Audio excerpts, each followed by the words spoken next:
Hello, hello, hello, everyone, and welcome back to the Transatlantic Call-In Show.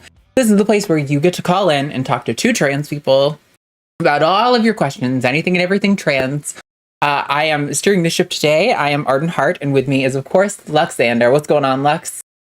Hello.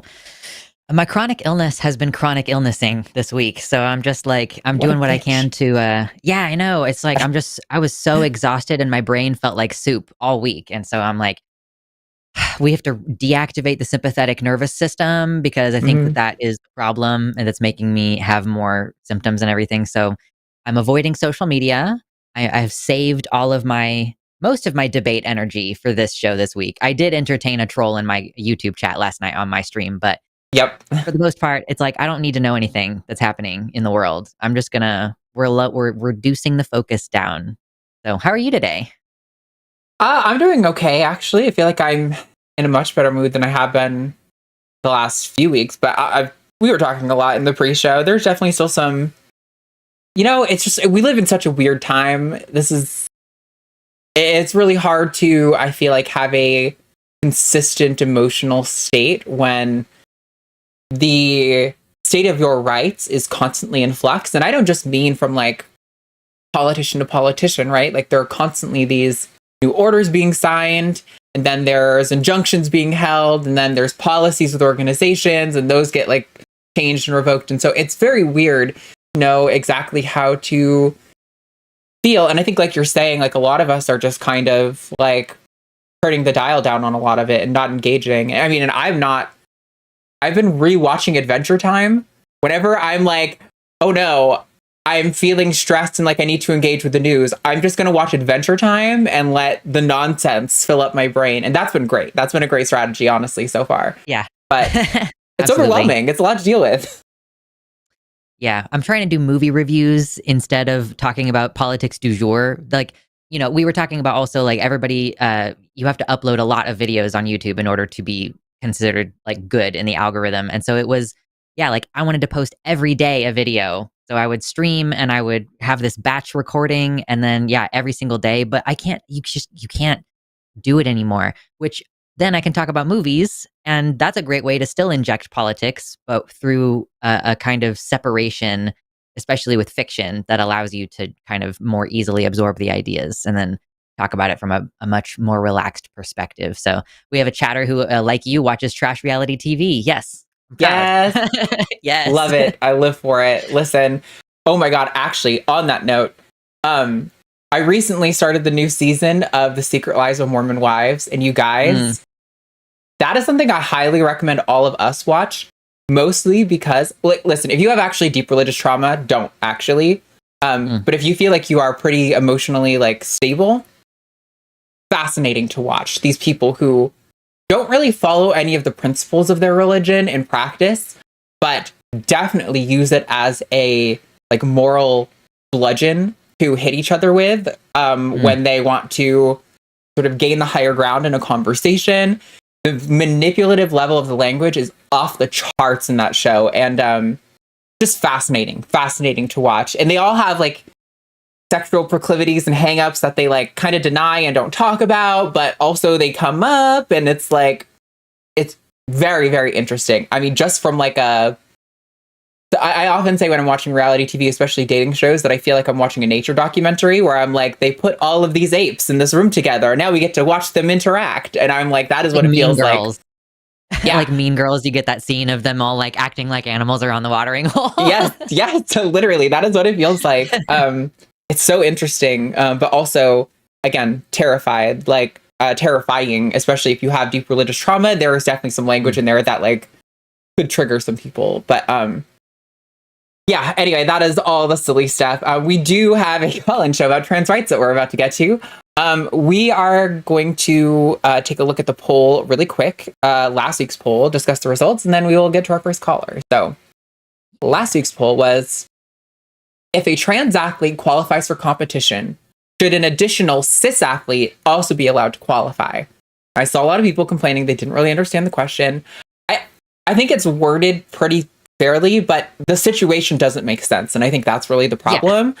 Where they're basically suggesting that, if you have a bracket of 100 people and a cis person qualifies, to avoid this notion of a cis person taking a medal from someone, they would allow the next, cis person who would have qualified to also join the competition to sort of like avoid any issues of unfairness or whatever. Which, if you think about like bracketed, like tournament style competitions, that really doesn't make sense. It starts to break things pretty fast. I think that's part of why there was so much confusion. But yeah, I mean, I would have said, the problem is there's a part of me that thinks, you know what, if this gets them to shut up, then fine. Like, who cares if an extra person gets to compete, as long as they're not banning the trans person, right? But then also, not confident that giving an inch on this is necessarily the best thing, because they are basically then conceding the ground that trans competition is unfair.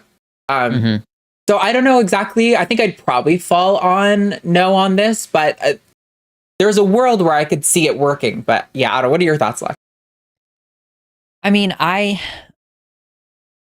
am firmly on the side of like, we shouldn't even separate sports based on biological sex anymore. So so for the audience, what this functionally means is that at the end of a competition, normally you have first, second, third place, right? So if there's a cis girl in first place, okay, she gets first place. If a trans girl comes in second place and the third place is a cis girl, the cis girl who in third place gets bumped up to also second place with the trans girl. And then whoever was in fourth place would then get bumped up to third place. So I'm like, on the one hand, I don't dislike necessarily that it ends up with like more people getting to share the glory, but it's like, is it fair to give a cis girl who performed worse an equal platform with a trans girl who also didn't even get first place? Like, that is the actual situation in California that's been referenced. And the girl who shared the podium, the cis girl who shared the podium of second place, said that she fully supports the girl who she was standing there with. And like, this is, for her, a non-issue. And of course, I hate that this situation causes like an already vulnerable group of, trans youth, and suddenly their name is in the national headlines. I think that is never okay. Like, agreed. After seeing what happened with like Milo Stewart and like all of that harassment, and seeing that there are teenagers getting beat up in school for using the bathroom that conservatives think that they should be using, we should not ever publicize the names of transgender minors. And I really think that we should probably even take care with people who are older. Like, I personally think it's a little bit gross when people do interviews with Vivian Wilson, because I'm like, she is 20 years old. Like, I don't know, maybe that's only the perspective you can have when you turn 30. And now suddenly I'm like, a 20-year-old is basically a child to me. But it's like, it just feels exploitative at a certain point. Yeah, I mean, she's on her rise up, and I feel like she's liking all the attention, as she should. I mean, she, like, anyone would, yeah.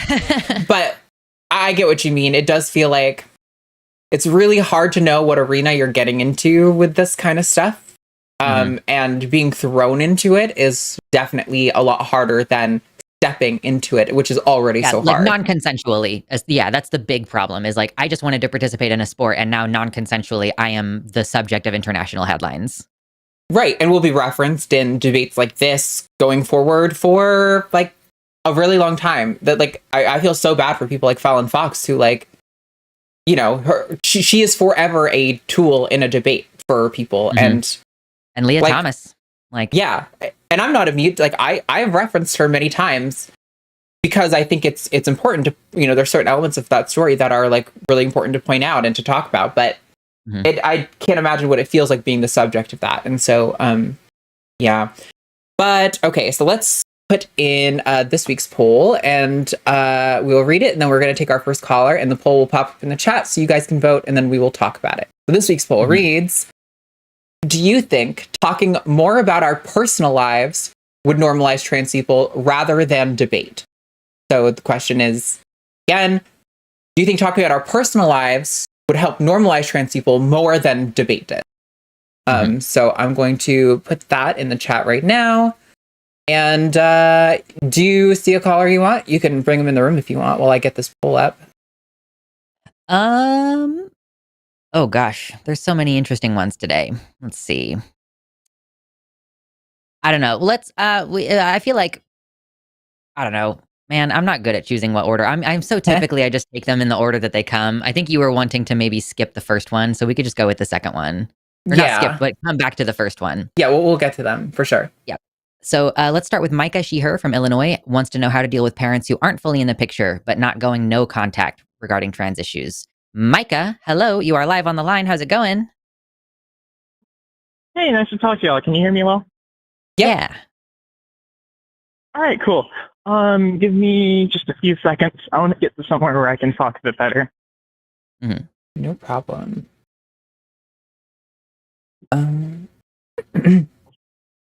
Well, All right. Well, there we are. Okay, there we go. Yeah. Hey, Micah, go ahead. Yeah. So I was just calling in to ask about. Well, it's an issue that's pretty specific to me, I suppose. But I'm sure other people do have the same kind of issue. So, I recently turned 18 not that long ago, and so I've known I was trans since I was like probably 10, really. And I just never really brought it up to my parents because, well, my dad's a bit of a conservative, and my mom's a bit nicer on those things, but it just kind of depends, really. But recently, I had started staying with my mom full time because I had divorced parents, and we got into a little discussion. I told her about myself, all this different stuff, and it worked out really well. She's supportive, but my dad, I haven't talked to him yet about this, and I've been on HRT since April, so I don't really know. Like, this is just kind of an impending doom kind of thing, where I'm gonna have to address it at some point, but I just don't really know how to go about that, I guess. It's kind of the best way I can put it. So is the question like how to talk to your dad about it compared to your mom? Yeah, like what to do about it, because like it's not like I hate my dad or anything like that, but I'm worried as to what he might do or say potentially, because he's been the kind of person where like, how do I put it?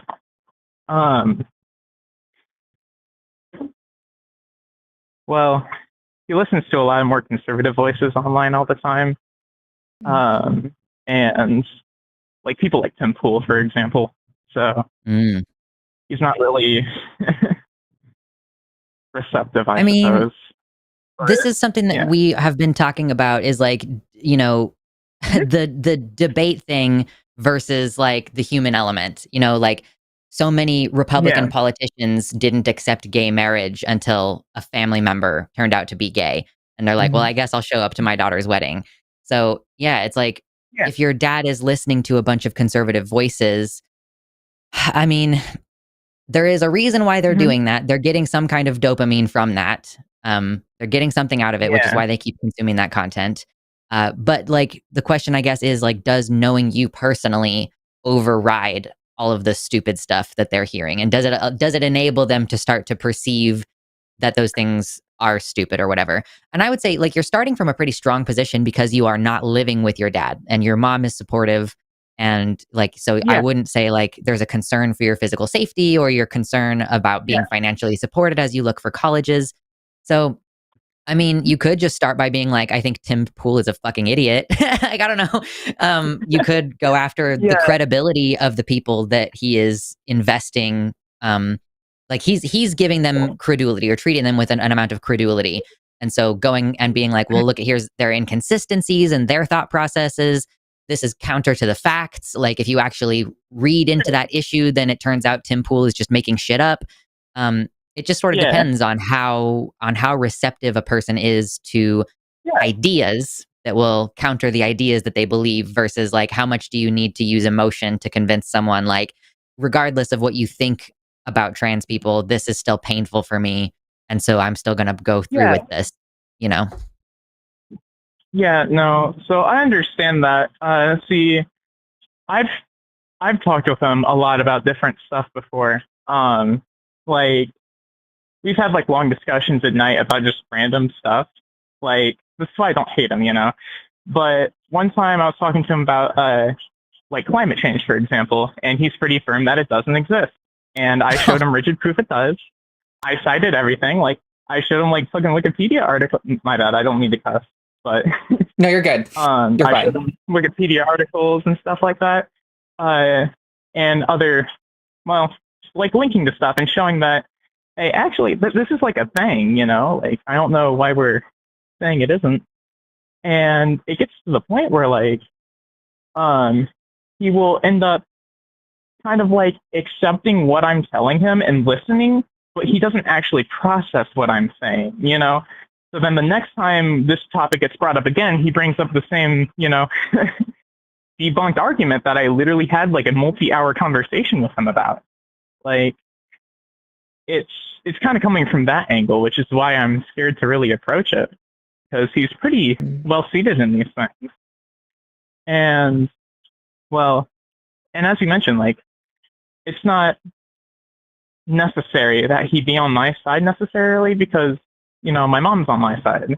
And I have a job, you know, I'm looking at going to college here pretty soon. Like, I've got things set out, and I've got good friends, good support groups. But, you know, it's still, like, I don't want to go no contact with them just because, you know? Like, I want to give them a chance, but I don't know how to without, you know, risking my own mental health. Because, especially recently when I've been around him, like, I get, like, all anxious and nervous. And, so I've only recently actually started doing some gender expression like how I would have liked to a long time ago. Like, I've been painting my nails. I got my ears pierced a little bit ago. And, like, growing my hair out, that kind of thing. You know, simple stuff. Like, nothing even that major. Stuff that, you know, normal cis boys do, too. But, like, he just straight up asked me whenever I was dropping my sister off at his house for the weekend. He was like, hey, what's up with the fingernails or something like that, and like kind of that tone with a little bit of a weird posture. And like, I just didn't know what to say. Like, I was kind of stunned there, which is why I'm scared to talk to him, you know? But there's something in me that wants to believe that he can be changed, but I just don't know how to. Or if it's even possible, I guess. I think, so when I've had conversations with my family, the thing that I've worked through with my therapist has often been talking about your goals and your intentions kind of going into the conversation. Because I do think that if your goal is to change him or to turn him into like an ally, that's probably going to be a conversation that leads to disappointment just based on what you're telling me. It could be totally wrong, because there are definitely, like Lux was saying, people who, you know, when their family comes out, they like really do like turn over a new leaf on these kinds of things. But I think just to have your expectations a little more realistic, like I think maybe expecting him to change a lot in his like his character and kind of his beliefs on these things is probably a mistake. But I do think kind of trying to appeal to kind of what you've done here and be like, you know, Dad, I really love you, and I don't want us to like be cut off from each other, but I do have to tell you something, and like it's really important to me that, you know, I'm not sure exactly what you want, but like I'm imagining it's something along the lines of like that you like respect me and maybe make an effort to start using the right pronouns and name for me, these kinds of things. I think that is probably a good starting point. And I'm always definitely on board for like, especially, you know, with a parent who's coming from the position your dad is, like giving them a good buffer window of like, you know, 6 months to a year where I'm like, consistent mistakes are okay within this window, but if I don't see like significant effort after that, that's where it starts to be like, okay, now you're kind of actively choosing not to do the thing that you know would make me feel respected, right? So I think you really have to have a conversation with yourself about what your goals are and what you want from him, and just be really honest about that with him. Sure. No, I think that makes sense. Yeah. I don't know. I mean, I like what you're saying there. I just think that's going to be like a confidence thing. Like, I just kind of need to work that up in myself so I can actually talk to him. But yeah. Yeah, it's hard. Listen, let me tell you, having hard conversations, starting them is the worst part of it. Like, it is the thing that, at least for me, maybe not for everyone else, but I know for me, initiating those difficult conversations is the most anxiety-inducing thing in the world, because all you're doing is thinking about all the ways that he could respond and the different ways you could try to hedge it off. But I do really think just kind of going in and being like, hey, I want to talk to you about something, and it's going to be kind of emotional for me, and just kind of starting off clumsily and letting yourself kind of navigate together once you get there is probably like your best bet. Because I mean, you sounds like you're very self-aware. Like you said, you've got this good support system. So once you start the conversation, I'm sure you'll be able to navigate it. But trust me, I totally understand the anticipation of all the ways that a conversation can go wrong is like the biggest deterrent to having a conversation. Yeah, no, I agree fully. And I guess another thing too, just want to ask y'all if maybe you could have heard something like this. So I was actually talking with my mom about this really recently, and she had offered that she might be able to talk to him first to kind of put the idea in his head without me having to worry about him like blowing up emotionally in front of me. Because that's what I would be the most worried about, is I don't know how I would react to something like that. Yeah, I mean, people frequently will do something like write a letter or write an email, which gives that person time to like process it, and there is a reactivity that is kind of normal. So if there is an immediate reaction, then at least that's going to happen in private, and he can stomp around his house if he wants to.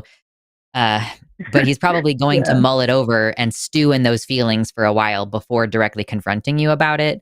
But like, I would say, I think the most important thing is that even with families who do end up on board, sometimes it takes a long time. Like you'll hear Josie, our co-host, she's like, so her dad never came around. He's like, you're dead to me, basically.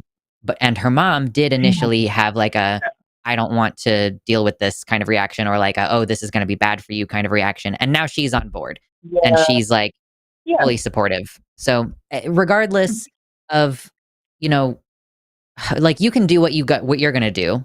They're going to have their reaction. And sometimes after a certain period of time, they will come around, and sometimes they won't. So I would just say, writing a letter, probably a good, it gives you the opportunity to fully flesh out what you want to include, and that can help you clarify like what you actually want from it. And then you can directly ask for those things. Like if you're just like, look, I want you to use this name for me and these pronouns, and I don't want to debate about it, but I still want you in my life. I love you, and I don't want this to cause us to become estranged. So if you can be clear with that and communicate it in a way that he will understand that is like, you're still his child, and that is what is the most important thing to you, and that you are willing to be patient with him, and you are willing to explain things, so long as he's willing to listen and hear you out. And then just give it some time. Give it some time to develop, and just be normal about it. Like be normal with him. The next time you go drop off your sister or whatever, just be like, hey, how's it going? And just let it breathe a little bit. Don't take all the pressure that it's like, we need to resolve this right this moment, because for a lot of people, it takes some time, excuse me. Sure. Yeah. No, that sounds really good, actually. I kind of enjoy putting my thoughts to paper, so maybe writing a letter is a good idea. I think I'll probably try that. Yeah. Nice. Awesome. Yeah.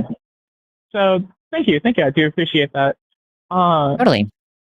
No, yeah. So I was trying to think. I thought I had something else to ask, but I know you've probably got other people up the line too. So if I think about that, is that something I could call back in later whenever you're still on? You might not get back in. We do have like pretty full lines today, but you can call back in any other week. I mean, we're here, so. Yeah. No, for sure.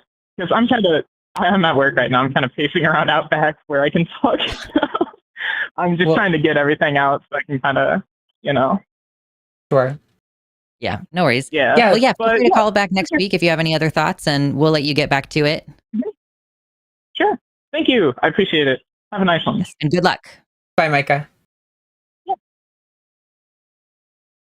All right. I love to hear when people are like, I have a good support network in my life if things go wrong, because that is like something that not everyone has, and that is like probably one of the most impactful like counterweights to when things do go wrong. So yeah, definitely glad to hear that. All right, let's take one more call since that one is relatively quick, and then we can get into the polls. The polls. Yes, the polls. Woo. All right, let's talk to you, Allie, in Australia. She, her, wants some questions about gender affirming care for minors relating to Queensland Health undertaking a review. So, Allie, you are live on the line with Arden and Lux. What's going on? Hi. Hey. Hi. The Queensland is a state in Australia. I don't know how well your audience knows Australia. And we switched from a sort of centre-left government to a right-leaning government last year. And prior to that, we had like what was called one of the better gender dysphoria care programs in Australia, but they decided earlier this year to just halt all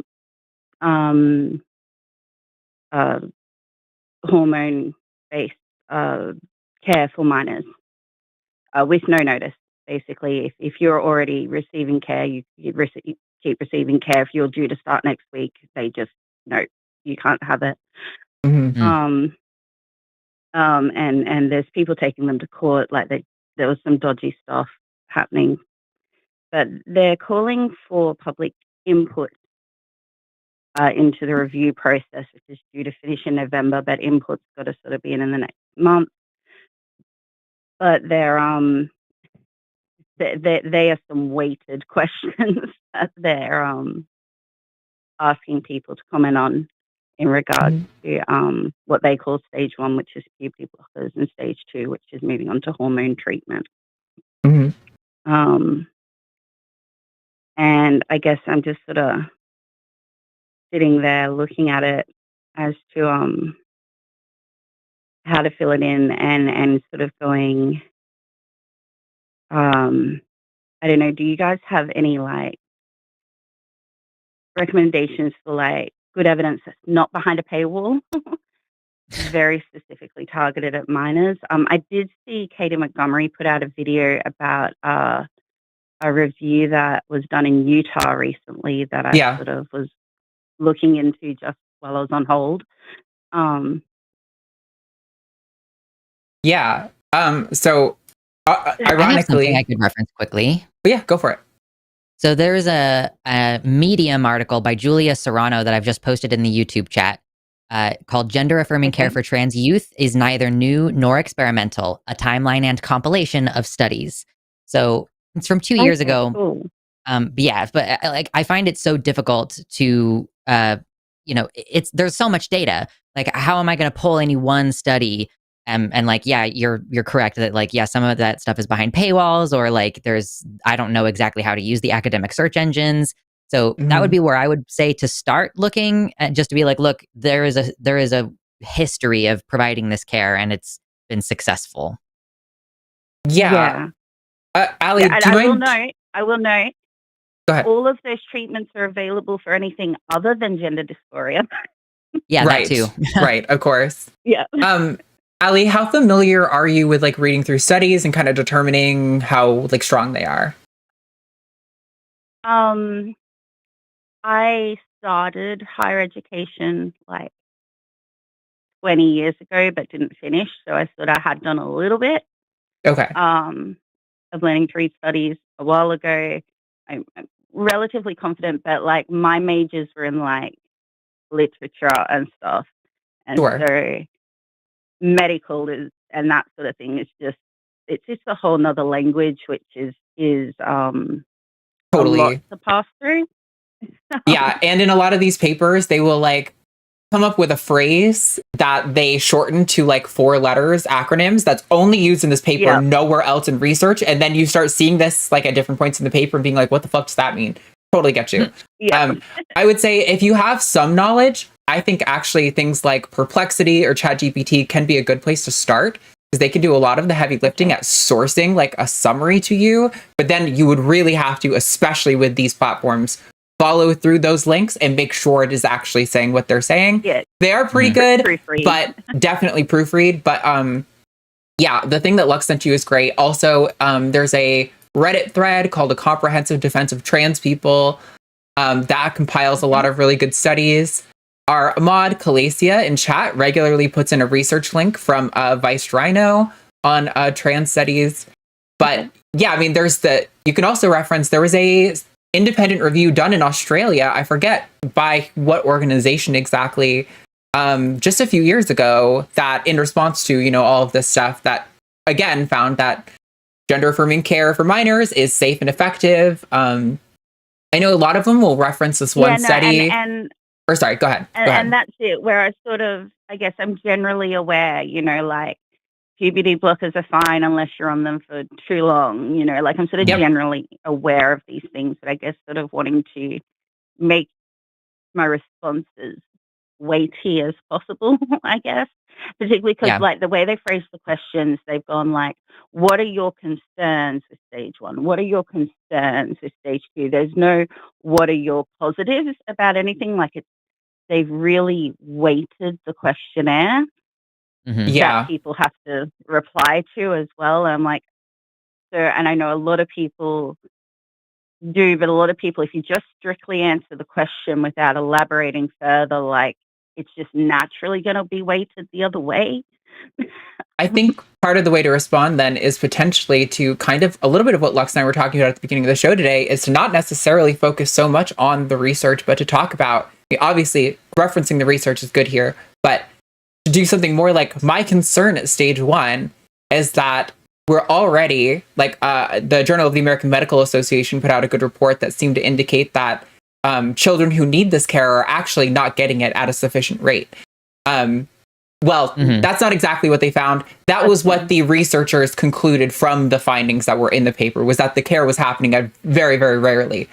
But I think it's good to take an angle of like, I love that, being like, I'm concerned that people are not getting this care in a timely enough fashion. That would be an excellent critique. That's what I think I would do is talk about, we already know that these kids are predisposed to increased incidence of suicidality and depression and all these sort of other factors.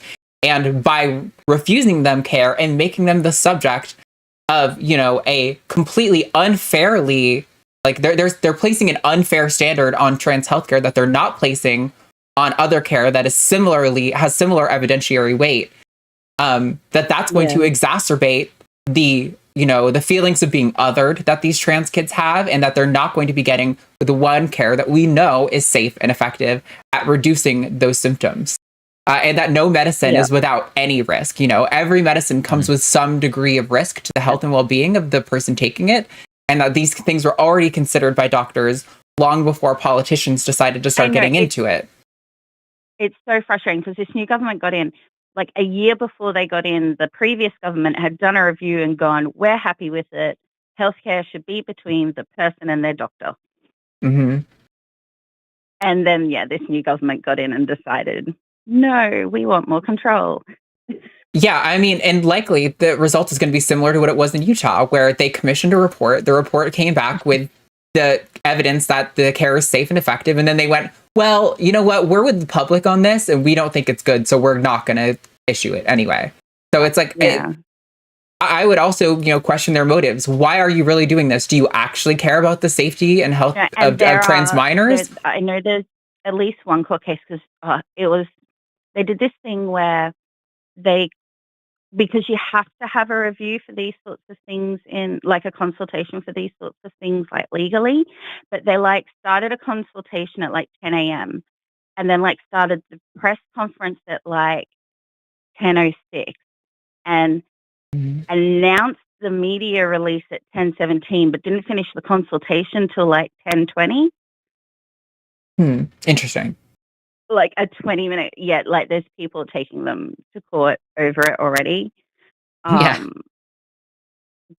even with that, it's still going to be months before anything happens. And then in the meantime, people are just getting screwed over. And people, because it is only the public, it means people have the option to go private. But that is a lot of money.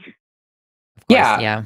I mean, and trans people are already at, I don't know exactly if the same statistics hold in Australia, but trans people are overwhelmingly already at risk of, poverty and homelessness and things like this. So if there was ever a population that was going to be deeply affected by removing a public option, it's the trans community, right? So it's pretty absurd to pretend that. Right, and children no less. Don't even have their own finances at this stage. Yep. Yeah, it's on families who are still also paying for schooling and all those sorts of things. I do definitely want to, and this is again the conversation that we had at the beginning, not to reiterate, but I do want to caution you against spending too much time focusing on getting all the science right, because I genuinely don't think these people care. I think you really need to appeal to, their humanity and are you going to be able to sleep at night knowing that a trans kid killed themselves because you refuse to give them the care that we know is safe and effective at helping them reduce their suicidality, right? I've already seen, since Trump took office, multiple trans people who are in the community around the US who've lost their lives to suicide. And so it's really depressing, and it's a real thing that happens. It's not like it's just some fictional thing that's made up. Almost every trans person I know can tell you I suffered with severe depression and suicidality for a very long time. And it's even, so my eldest is gender diverse, and they have a supportive bubble. They have even my family who are they're we don't understand, but okay. So, that's sort of most of the sort of pushback. They've a little queer group of friends at school and things like that, which is great. But even then, even within that bubble, I've had them come up to me and be like, Mom, you're never going to kick me out, are you? I'm like, what? No. And they're like, oh, because I saw this thing online where that's what people do. Just how much it's permeating. Yeah. I mean, that is a real risk. Even it's just where they come up and they're like, I thought it was supposed to be like this because that's the way it is in so many other places. It's just, it's heartbreaking. Yeah, I know tons of trans people who are well-known, who have big careers, who can tell you, I don't have a relationship with my family anymore because they said that, we were talking about earlier, Josie on the show, whose father said that she was dead to him, right? That happens all the time. And so I remember as a trans kid, I knew that my mom loved my gay uncle, and I knew that my dad was probably going to have a problem with it. But I was genuinely still worried. I was like, I don't know. This happens all the time. There where people have generally good views on queer people, but when it's their own kid, it suddenly is a slight on their parenting or something. And so I remember being terrified, telling my mom. The only reason I told her was because I was sobbing hysterically in my room by myself, and she came in and was like, what is wrong? Are you okay? And I was like, well, you know what? Now is a good time to have the conversation. Yeah, emotionally vulnerable. This is the perfect time. But I'm bi, and this was many, a couple of decades ago now. But yeah, I remember being told, where my family was sort of generally not homophobic, but they were still biphobic. And yeah, I remember being told at a formative age that bi people need to decide what they're. I decide when I look at a person and think, are they hot or not? Yeah. And I didn't realize for a long time how much that messed me up. Totally. Yeah. Well, thank you so much for your help, and I'll go back through the chat for the links, and I'll let you get on to other callers. Yeah, thank you so much, Ali. And call back and let us know how it went. I'm definitely curious because as much as I'd like to keep up with international news, listen, we got a lot going on here in the States. I have no spoons left. Yeah. Okay. Thank you so much, and thank you lots, and bye. Bye. All right. I don't know if you saw the meme that I sent earlier. There's this thing going around that's I have a mental illness that makes me think that people will change their minds if I present the correct arguments with the appropriate facts and data. It's yep. that that conversation is just a perfect encapsulation of like, surely if I just tell them the right things, then they will change their mind. And it's like, no, baby, that's a mental illness that you have. Yeah, I mean, it's so frustrating because it really should be what convinces people, but I understand that it's not most of the time. And so, people are human. It's not their fault. I think we're kind of biologically wired to a certain degree to protect ourselves and be like, what I know is right, but all right, let's check out the poll really quickly.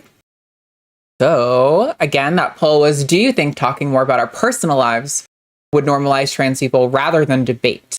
That looks like, how are we looking in the chat? It looks like 83% said yes. Now, that's kind of shocking to me because this audience, I did see a few of the comments, people were saying something like, I think they're both effective, but the personal stuff is maybe more effective. And so that's kind of where they were anchoring that answer.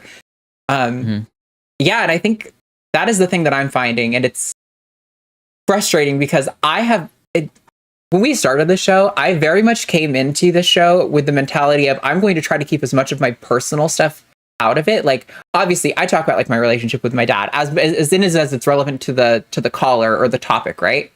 But I don't really tell you guys jack shit about like my actual life and the things like about me as a person, right? Because this is a lot being public facing, and it's really good to have that boundary where I'm like, this stuff is for me and the other stuff is for the internet. But at a certain point, I also feel like it's a privilege to be able to hide that information. And maybe we are existing in a world where, for the sake of, our future trans people in the community, that it's better to start being more vulnerable and talking more about those personal things.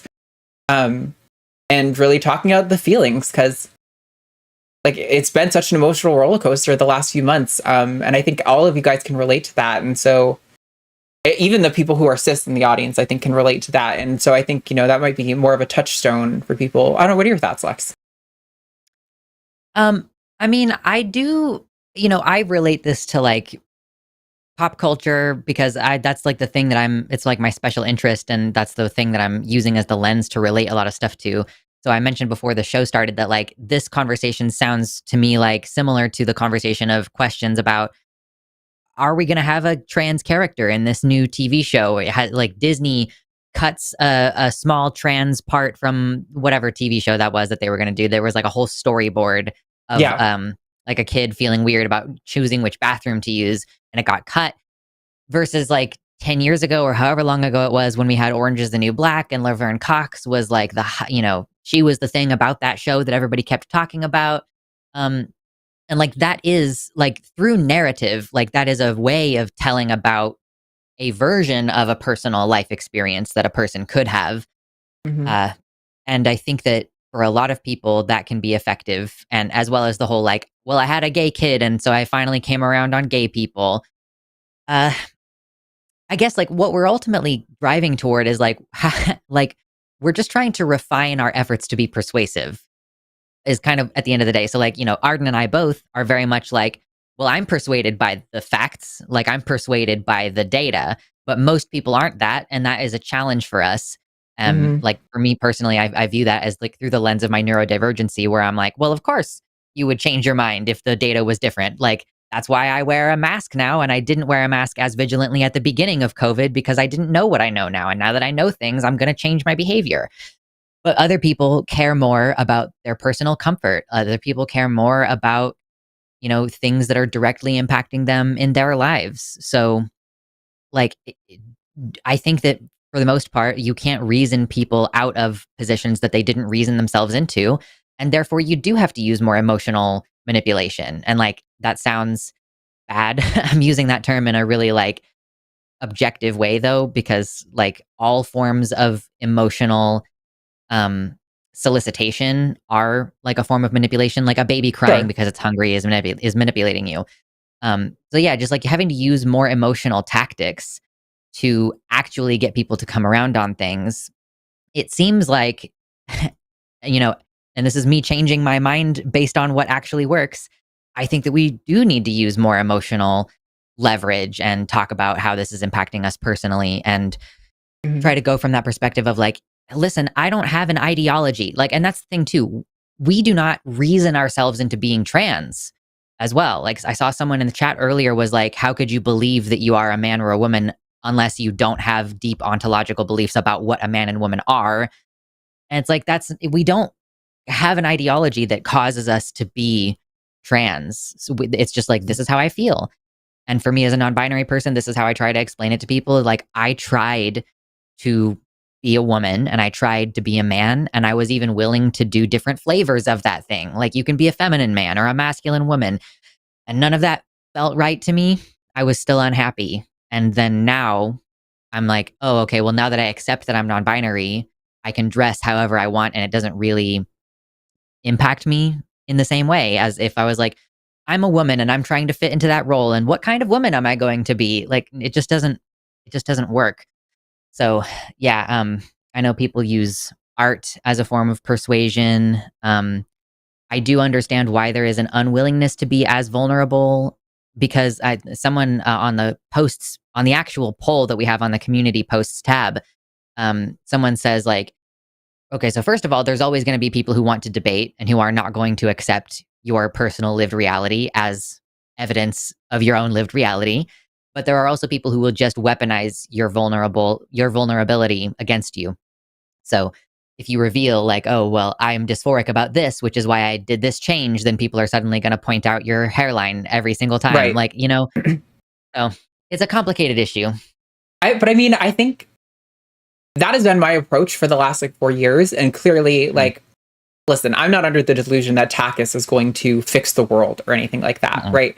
But I did think that having more open conversation would start to affect the discourse in a bit of a more positive way. And that's clearly not happened. And so, yeah, I do think I mentioned this to Lux in the pre-show. I don't know if you guys know, there was this, like, I don't know how to describe it. This like series of there's a show that was made. It was like 4 episodes called My Transsexual Summer. I think it was back in like 2010. It was a bunch of British trans people. They dumped them all in this like room together, and then they would hang out for a weekend, kind of like experiment and share like stories and like give each other tips and stuff on like what they were struggling with, and they would kind of go out and back in their life and come back after like a week or two or something like that. And it was like, again, it was like 10, 15 years old, and it was way better at approaching trans issues than anything I ever see today. And so kind of thinking in that realm, like, what is the best approach to things? Because I think not being vulnerable, specifically to avoid it being weaponized against me, has not served me at all. And I do think it will be weaponized against me, but maybe it's worth it if it makes the positive change. And so, yeah, I don't know. I just, sorry, I just saw that comment you responded to in the chat. It's so goofy. Yeah. Yeah. I'm like, you don't know what surgeries I've had. So I weird. think that kind of stuff is directed at me because people perceive me as like a non-transitioning trans person, I guess. So goofy. Anyway. Yeah, so we have calls. I'm probably gonna close down the lines because we are at almost 3:00 and we have full lines, so that's gonna be a lot to get through.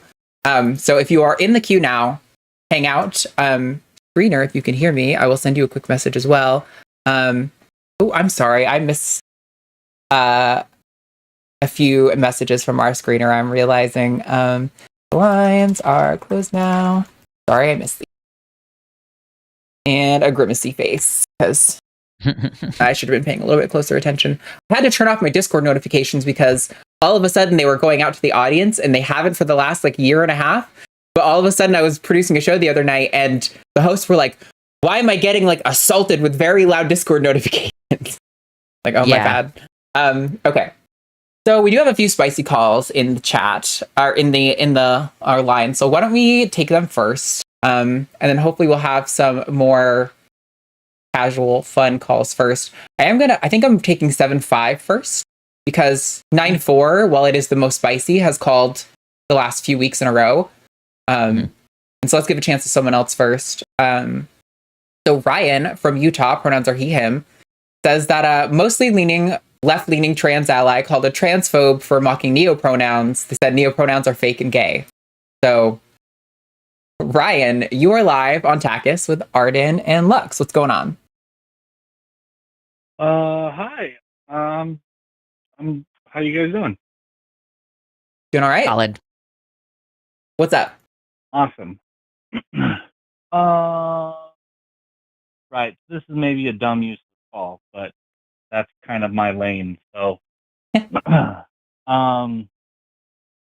I consider myself kind of like a recovering transphobe.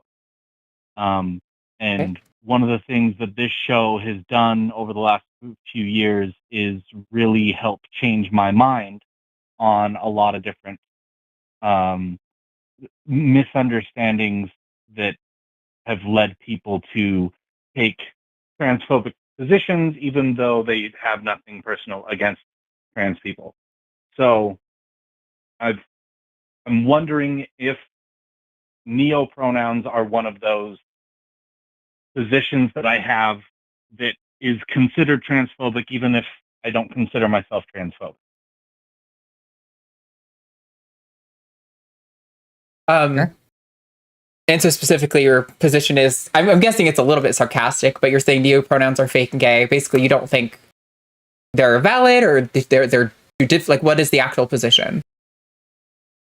Well, the actual position that I have is that language should be functional and effective at communicating thoughts and ideas, and that pronouns have a role in that. They're there to take the place of a noun, so that you're not constantly just repeating the noun. It makes language easier. And I feel like neopronouns do the opposite of that, because when a person says, my pronouns are demon self, which is an example of the kind of neopronoun I'm talking about, it doesn't do a good job of replacing the noun. You're just kind of substituting a new noun.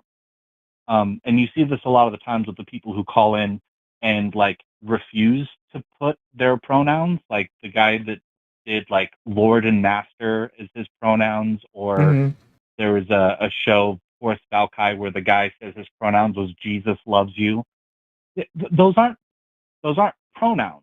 And I feel like Forrest has a really good argument against that. And I feel like that argument is also valid in a way against neopronouns, even though those are usually presented in good faith as opposed to someone who says Lord and Master. What context do you see people making these requests for neopronouns? Very, very rarely. The context that made me start thinking about this was talking to my dad, who is a lifelong right-wing Christian conservative, who I've had some success with in getting him to like be anti-Trump, at least, but not so much when it comes to like affirming trans people. And he was talking about a student of his that had introduced themselves as their pronouns being free and fey as their pronoun. And my dad is scoffing at that. And I found myself kind of agreeing with him, which I find concerning, because obviously he's right-leaning and I'm left-leaning. So are we right, or am I wrong to agree with him when it comes to that? I mean, my first reaction, and I'm just going to give it to you unmitigated. My first reaction is, imagine scoffing at a teenager. Like, imagine scoffing at someone who is like, I'm just trying things out, and also they're still children, so we should allow them to engage in play. Like, sometimes when kids dress up as a cat, it's fucking Halloween, and it's because they're having a good time. They want to play. So I just think how ridiculous it is for an adult to cast judgment on a teenager for going through a period of self-exploration in their life through a situation that is very difficult even for adults to transverse, like to figure out what gender you are and how you want to be recognized in society. But also, these young kids are living in a world where fey fair pronouns are normal. Like, I don't even think of fey fair as being like a particularly unique form of neopronoun. Like, I would say the demon self, I kind of understand where you're coming from in that it like you're replacing it with another noun. But like, I guess what is different between like requesting to be called demon self versus like, I would prefer you never use pronouns to talk to me and like only using their name. Or like, I've seen people say like you could functionally view neopronouns like demon self as like a form of nickname where it's just like use my name and my nickname instead of pronouns because I don't like the traditional pronouns. I don't know. I have considered that as I was trying to think through what my position was. Like my nickname going through high school was Nipple. I'm not going to get into the backstory on that, but was that nipple with a P? I was like nipple or nickel. Nipples, NIPPLES. Okay. Got it. Okay. the teeth. There's a story there. But I love it. There's maybe 10 people on the planet who call me that. And there is like a kind of sense of, I don't know, comfort, familiarity, nostalgia when I come across somebody who like knows that nickname for me. Like there's a period or a time in my life where that was a relevant thing in a context. And I appreciate that being known by certain people. But I'd never introduce myself by that nickname in like a professional or a public setting. I'm not going to go to work, introduce myself to the crew and say, hey, I'm Nipples. And I feel like there's a place for neopronouns to exist. If I'm being charitable to neopronouns, I would say that I would treat them like a nickname. I would expect people, like if I'm a boss and I'm hiring somebody, I would expect them to use, I don't want to say traditional pronouns, but like he, she, they, them. I mean, like I'm 100% on board with the singular they. That makes sense. But if somebody were to like apply for a job interview and use one of these other forms of neopronouns, I would be put off by it, I think, as an employer. That it's not the place for that kind of thing. I could think of neopronouns as being like a nickname, and used in those same kind of contexts. I do think I largely agree with what's been said so far. The only thing I was going to say, which Lux already said, is that I do think the noun self pronouns I do find problematic in that they aren't really pronouns. They cease to be pronouns when you start doing that, as far as I can tell, like as a part of speech. But like I also have, I think the position that I've long held is I don't necessarily have to understand why someone uses pronouns or think they're a good reason to decide that this is what this person is telling me they would feel the most comfortable being referred to as. And that's really as deep as it gets for me. Like, it costs me nothing to use the right pronouns. I do think if someone is using neopronouns, they are adopting a bit of an extra burden in that people are going to be more likely to mess that up. But I don't think any single person who uses neopronouns is like lost on them. That's the case, right? Like, I think every person who's thought long enough about their pronouns to go, they fair is the right pronouns for me, is going to be like, and if people don't get on board with it, they're unreasonable. Like, I think anyone who's thought long enough to decide that's the right pronoun for them is going to understand that they're adopting, like, it's much harder to convince someone to use those pronouns than it is to convince them to use they, them or something. So yeah, I don't think there's really, I guess it's just kind of like, I don't really understand why it has to be this, like, it almost feels like there's like a self-victimization thing going on from like people like your dad, where it's like, can you believe this student wanted me to use pronouns like this? Like, are you really the victim in this situation? Or is it just like, yeah, you had a quirky kid who had different pronouns that you probably won't see again for the next 5 to 10 years, and then you can just move on with your life? Like, I bet there's been lots of kids who were unique in some capacity that you're not harping on in the same way, right? So, I mean, also, I just want to also say that I don't think Forrest's position is against neopronouns. His position is against people using fake neopronouns to mock trans people. I think that's mostly where he's come from on that. But yeah, I agree.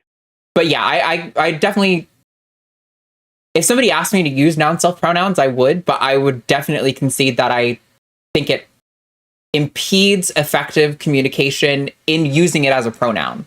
If it was just a nickname and I use that to replace your noun and then had another pronoun that I use for you, then whatever. But it doesn't seem to be a pronoun to me, just like practically speaking. But I don't know. And this is also one of those things that I like to clarify, that like on the list of issues for trans people, since you asked us directly, I will tell you my positions on neopronouns. But this is like the bottom of the list. Like I will worry about addressing neopronouns as a serious concern when trans people like aren't being discriminated against in housing and employment and healthcare. Like, well, I want to chip in on that though, because part of this discussion, and Ryan, you didn't say it exactly this way, but basically what you just said is using neopronouns is unprofessional. And I am dealing with this because I'm non-binary and I primarily prefer its pronouns. I don't hate they, them pronouns. I use they, them pronouns like mostly in my away from the computer life because it's just too much of a stressor. But I've been applying to jobs because I would love to work like a full-time job for a nonprofit. I think that would be a good way to use my time. But I'm concerned that I would not get hired because my pronouns are basically like unprofessional or like too edgy. And so I've gone through and like I've removed them from my bio on Blue Sky, and like I've changed stuff on my YouTube channel because that's my primary reference for like the kind of work that I do. I'm trying to get into a social media position, so that's relevant. And like I like can't even begin to express to you how disappointing it is to like the idea that it's unprofessional to be my full self at work. And it just feels like it's only one step removed from the idea that it's unprofessional for you to transition at work, period. And that like, it's only one step away from like, you're exposing people in the workplace to your delusion or your fetish. And like, how is that different from being like, it's unprofessional for you to have a picture of your same-sex partner on your table? Like we're doing the same argument. We've just decided to place the goalpost somewhere else. Where like, as a non-binary person, it's fucking unprofessional. And like, I might get looked over for a job because that makes me seem like I'm going to be a difficult person to work with. Even though, like Arden says, most of us are basically like, I would be chill. But I'm like sitting there, and you, like Arden is one of the people who I was like, can I use you as a reference? And I was like, by the way, I'm going to use they, them pronouns in this context. Please do not call me its pronouns if somebody calls you about the reference. So like, it is a matter of employment discrimination and lack of opportunities. Like, I do think that you're right. It's one of the lower important issues when people are losing their healthcare in this country off of Medicaid and everything. But like, it does still impact people personally to be like, I can't be authentic at work. And I will also say like, there's a different standard that I would judge children by because they don't have any choice but to be at school. And they don't really have any choice about which school to go to. And for them, it is a social environment where they're with their friends primarily, and they are also doing schoolwork because they have to. But for kids, like primarily being at school is like a place to go be with other people. And so it makes sense to me that much like Tumblr is a place where you go to be with other people, you would be like, yeah, my pronouns are fair, or whatever the case is, you know? Like for them, it's not the same as being in a professional environment. But it is also shitty that it's considered unprofessional to use neopronouns. Question. Yeah. When you said you removed your pronouns from like your work-related stuff, did you mean that you changed them from it to they, them, or just you've removed them entirely? On Blue Sky, I just removed them. I mean, I didn't even check my Twitter. So like it may be that it still shows on other platforms or whatever. But yeah, I just omitted it in that situation. Although when I applied, because the organization that I was applying to, I could see from their employee page that it is normal to just put the pronouns in parentheses next to your name. So like when I wrote my cover letter, I put my name at the bottom and then parentheses they, them. So like I did make a declarative statement of like they them pronouns rather than just omitting them entirely, because I'm trying to indicate that I'm a culture fit at this organization. I think also, like in the case of someone like your dad, Ryan, I think it would be totally reasonable, and if anything, like I would feel like really touched and humanized by someone who like in that environment, right, where you're like a teacher and a student dynamic, there's that power dynamic there. If he pulled the student aside and was like, hey, I just want to let you know that those pronouns are really foreign to me, and this is going to be a difficult adjustment for me. And so I hope that you'll give me a lot of grace trying to adapt and understand. And like maybe we should touch base again in like a month or 2 or 3 or whatever, just to make sure that you feel like I am listening to you and trying my best to respect you, even if you don't necessarily see progress as soon as you might like to. You know, I don't think trans people are expecting, in most cases, I've definitely seen people who do like rage or whatever, but you know, we're going through a lot right now, so I think I understand why. Yeah. But I think most people are going to be pretty reasonable if you pull them aside and are like, hey, I want to be able to respect you and humanize you in the way you've asked, but I just hope you'll understand that, like, I've never heard of this before. This is really crazy to me. So I'm going to need some understanding as I like adapt myself to understand what's going on here. How do you feel about the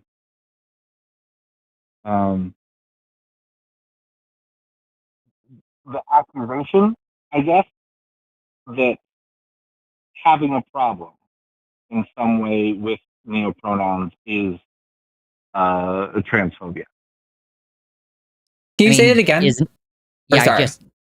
was kind of cutting out a little bit. If you could repeat. Sorry. How do you feel about the accusation when someone says that having a problem with neopronouns is transphobia? I think anti-non-binary sentiment is transphobia. Yes. I think that it might be like, you know, well-meaning people can have good reasons for believing what they believe, but just because it's directed at a specifically small minority of trans people doesn't make it less transphobic. Like, again, it's about like, where do you place the goalpost? Because we all seem to agree that it would be fucked up to like call Arden by he, him pronouns. Like we are all in agreement that would be fucked up, but there, like if we don't extend that same grace to other trans people because we've arbitrarily decided that they're not valid based on whatever reasons, like there are well-meaning people who are not violently bigoted who just believe that Arden is male and that you can't change that. And like they don't mean to be impolite necessarily when they refer to her with incorrect pronouns, but like non-binary people don't get the same level of like understanding and respect. Like it's somehow different because we are a less understood group. I don't really understand why it would be considered different. I also think it depends on what you think transphobia is, right? Because sometimes people think transphobia is like a summary of your character, and that I'm saying like all you are is a person who hates trans people when I say that, when usually like to me and my worldview, like everybody has transphobic biases in them, right? We all grew up in a culture that has a lot of transphobia in it, much like racism. I think everyone carries some degree of racism with them and how they're evaluating things. And I think it's supposed to be like when we talk about it or we point it out, it should be viewed as like, and it's hard to blame people for this because there's a very natural human reaction to be like, oh, I'm doing the bad thing? Nuh-uh, I'm not doing the bad thing. To be really defensive about it. But I think it really should be viewed more as like an opening of a conversation where it's like, okay, what did I do that was considered transphobic? You know, is this something that I can and am willing to work on? Or is this something that I think is like maybe like an unreasonable expectation that's being placed upon me? I think you can have that conversation, but yeah, to me, transphobia is just something that is involving like a bias or like an aversion to trans people and like the requests that we're making, right? And so I would think that definitionally that is transphobic, but it's also like there's scales, you know, murdering a trans severity. Right, murdering a trans person because they're trans because you hate trans people, that seems to be the worst transphobia, but neopronouns still might qualify even if it's not necessarily as severe as like you know, being overtly hateful to trans people. Yeah. I think all of these things exist on a spectrum of severity. Like, it's racist to touch a Black person's hair without permission, even though that is not the same as chattel slavery. Like, a woman's breast being groped is sexual assault in the same way that penetrative rape is sexual assault. They're just different degrees of severity or intensity. You mean transphobic doesn't mean I'm afraid of trans people? No, phobia means fear or aversion to, and usually in this case it talks about like bias. Oh, okay, sorry. Yeah. No, I had to explain. That's another thing I had to explain to my dad about like homophobia. He said something about like it was gay marriage or whatever, and I was like, you realize that's a homophobic position? And he's like, nonsense. I'm not afraid of gay people. And I had to explain to him and look it up in the dictionary for him. No, look, it says fear of or an irrational aversion to. If you get icky feelings inside when you see a gay couple kiss, and you don't get that same icky feeling when you see a straight couple kiss, that is homophobia. Mm-hmm. Yeah, it's an irrational aversion to the same act, but it's worse because they're gay. Yeah. Although I'm willing to adjust, if you're going to be pedantic like that, I'm willing to call it trans antagonism instead of transphobia, like, or gay antagonism instead of homophobia. Like, I'm fully willing to make that adjustment to make it more clear what's happening. Well, when you said before about, I can't remember the word you used, like non-binary. Yeah. Phobia. I'm not sure what you said. But we don't really have a great word for it. With non-binary people either. Well, my issue is with not with the people at all, but with the functionality of the language. I mean, there are people who will say that it is a breakdown of the function of the language to call a trans woman she, her pronouns. Like, it's the same argument. You're just directing it at a different group of people.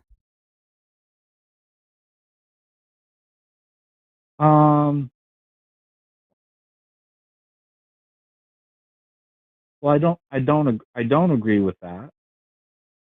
I mean, I don't agree when they say that that's a breakdown of the language. Sure. I can't remember who it was. They were talking about when it makes sense to use, she, her. If you were talking to somebody at an airport and you pointed at somebody off, against the wall, oh, that room over by her, and you were pointing at someone like Blair White. If you said him as you're pointing at Blair White, the person isn't going to understand what door it is you're talking about. Because we understand that someone like Blair White looks like a she, her. And the functional use of the language there is you're saying she, her, even if the person takes the position that, she, her, or for XX chromosomes only or whatever. Yeah. Well, this is tricky with non-binary people because what do non-binary people reflexively look like? If we're basing it off of like, what do people look like, then people are going to call me she, which I accept that that's going to happen most of the time because I don't fucking bother to appear. I mean, sometimes I actually worry. I'm like, do other trans people not know that I'm trans in public? How do I signal to other trans people, but not any straight people? Like, how do I navigate that? But like, so I recognize that people are mostly going to call me she, her pronouns, but like, that doesn't make it accurate. That doesn't make it not misgendering. It's just like, I guess we're having an interesting and evolved conversation about the utility of language. What is the utility? Does it only serve other people? Is it an imposition on other people that I prefer they, them pronouns even if I don't make enough of an effort to appear androgynous? Like, I think that what it ultimately comes down to is like, we just have to accept that much like names, people want to be called by a certain thing and that, the language will evolve. Like, we will figure it out. People, my mother-in-law was an English teacher and she has had an evolution of being able to use they, them pronouns in a singular way for me. Like, she would even avoid, like, I tried to get her with the gotcha of like, what would you say if someone left their phone in the restaurant? And she's like, I would avoid that pronoun because that's what I was taught to do. And it took like a while for her to get used to that. So yeah, I mean, it's like, again, I just feel like we are just deciding in some ways that like some people's thing is like, oh, well, I could accept this. That's normal and acceptable. But this other thing that's functionally identical is not acceptable in the same ways, or like that we're not willing to make that adjustment. That if a trans woman is early in her transition and doesn't quite pass yet, like, should we not be trying at least to honor her pronouns, even if we reflexively don't see her that way yet? Like, I don't know, man. I definitely would. Which is part of the reason why I called, because I'm trying to grapple with this. I do wonder if it's rooted in some sort of like residual transphobia, that I'm resistant to, if I met somebody and I had to be forced to interact with them in a group where I had to refer to them to other people, but they wanted to use pronouns free and tree self, how I feel like I would try in the most awkward and uncomfortable way, and I wouldn't like it. But I would rather not like it as opposed to like openly being a dick to them.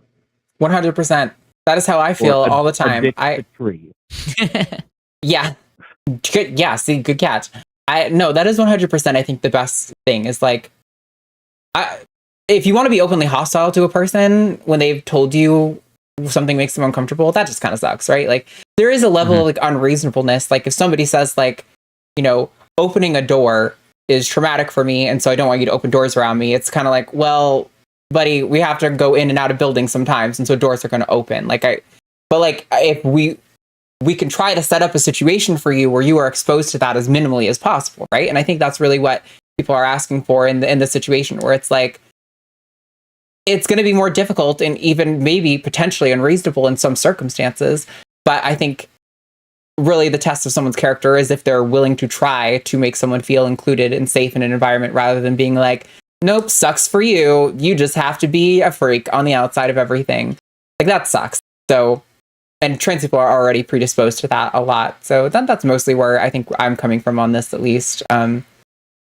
But yeah, I don't know if there's anything else you want to add, Ryan. We do have some other callers we got to get to. Yeah, I apologize for the dumb call and apologize to the chat for making an academic argument out of the nonsense that trans people have to deal with in real life.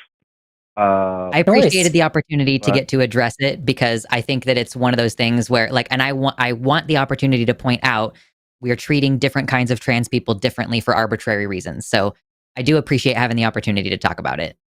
And I appreciate how self-aware you are. And I hope that you don't feel at any point that I've been like too irritated with you personally or anything.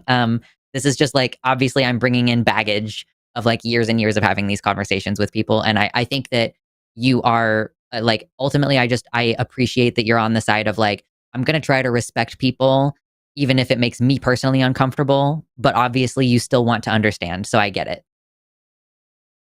I knew what I was getting into when I called. Sure. But the good news, the Switch 2 is out. I'm too poor to buy one, but the new Pokemon game will be out soon. So, I don't know. Try to find joy in the little things. Absolutely. Yeah, thanks for calling, Ryan. We appreciate the conversation. You have a good day. Okay. You take care. Bye. Bye. Bye.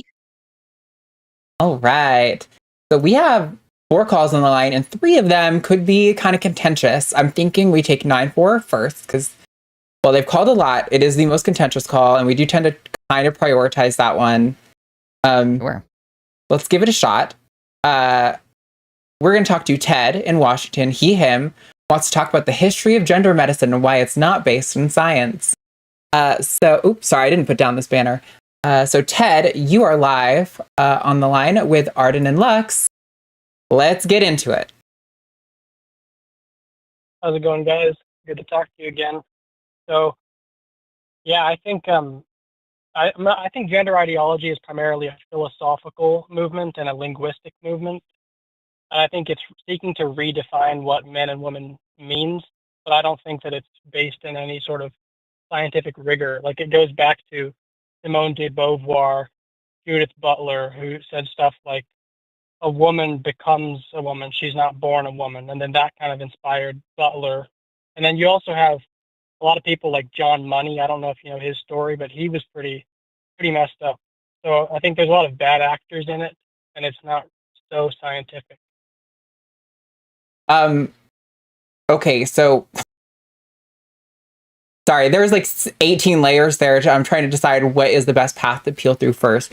So you've said that you think gender ideology is primarily a philosophical movement trying to redefine men and women, and you don't think that is based in scientific rigor, the definitions of man and women. Is that correct? Yeah, I think if you take away the biological definition of man and woman, which is the scientific one, then you're left with sort of a poetic definition of man and woman, which could be based on identity or based on social roles. And I don't think those hold up to the same scientific rigor that biology does. So I'm going to push back on that because I don't think that having biology in a definition makes it scientific. We're talking about defining words, putting things in groups and categories, set theory. That is definitely a philosophical thing that is happening, right? So I would probably agree to a certain extent with what you're saying, that defining man and woman is a philosophical effort, but that is completely removed from the very scientifically rooted foundation of gender affirming care, which is like very established in science. But I would agree that defining words is a philosophical task, not a scientific one. Right. So you would agree that like saying man means biological male, why don't you think that's the scientific definition? Like, there is no scientific definition of man or woman, unless you are asking about sociology, which is a type of academic study that uses scientific methods to come to conclusions about populations of people. Like sociology and psychology are both relevant sciences that have a lot to say on the topic of like what is a man and what is a woman. But like as far as biology, there is no definition of man or woman. There are definitions of male and female, which are non-discrete categories, bimodally distributed. So yeah, I like, there is no biological definition of man and woman. That is a social definition.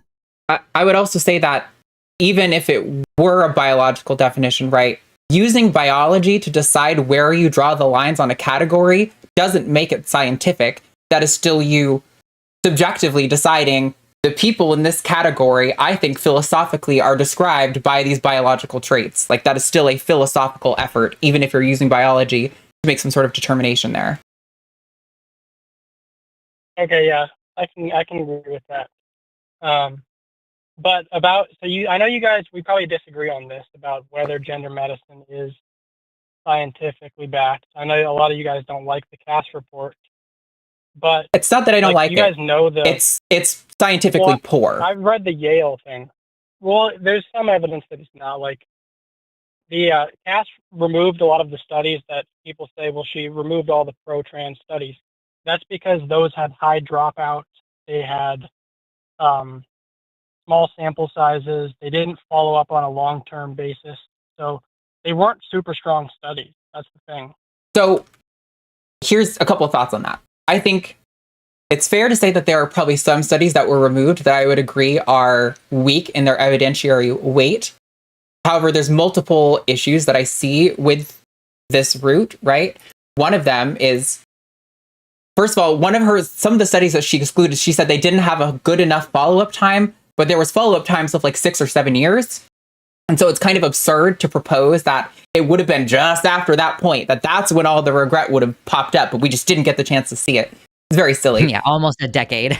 But like, sure. But the other issue I think is that if we want to complain about the quality of evidence behind a lot of care that's given in medicine today, I am open to that conversation. Issue I see is that people like Hillary Cass and lots of people who really like the Cass report unfairly hold trans healthcare to a standard where it needs an extremely high bar of evidence that is not held for some very uncontroversial, like universally applied standards for other types of medicine, because it is extremely difficult to conduct ethical studies on healthcare, specifically in children.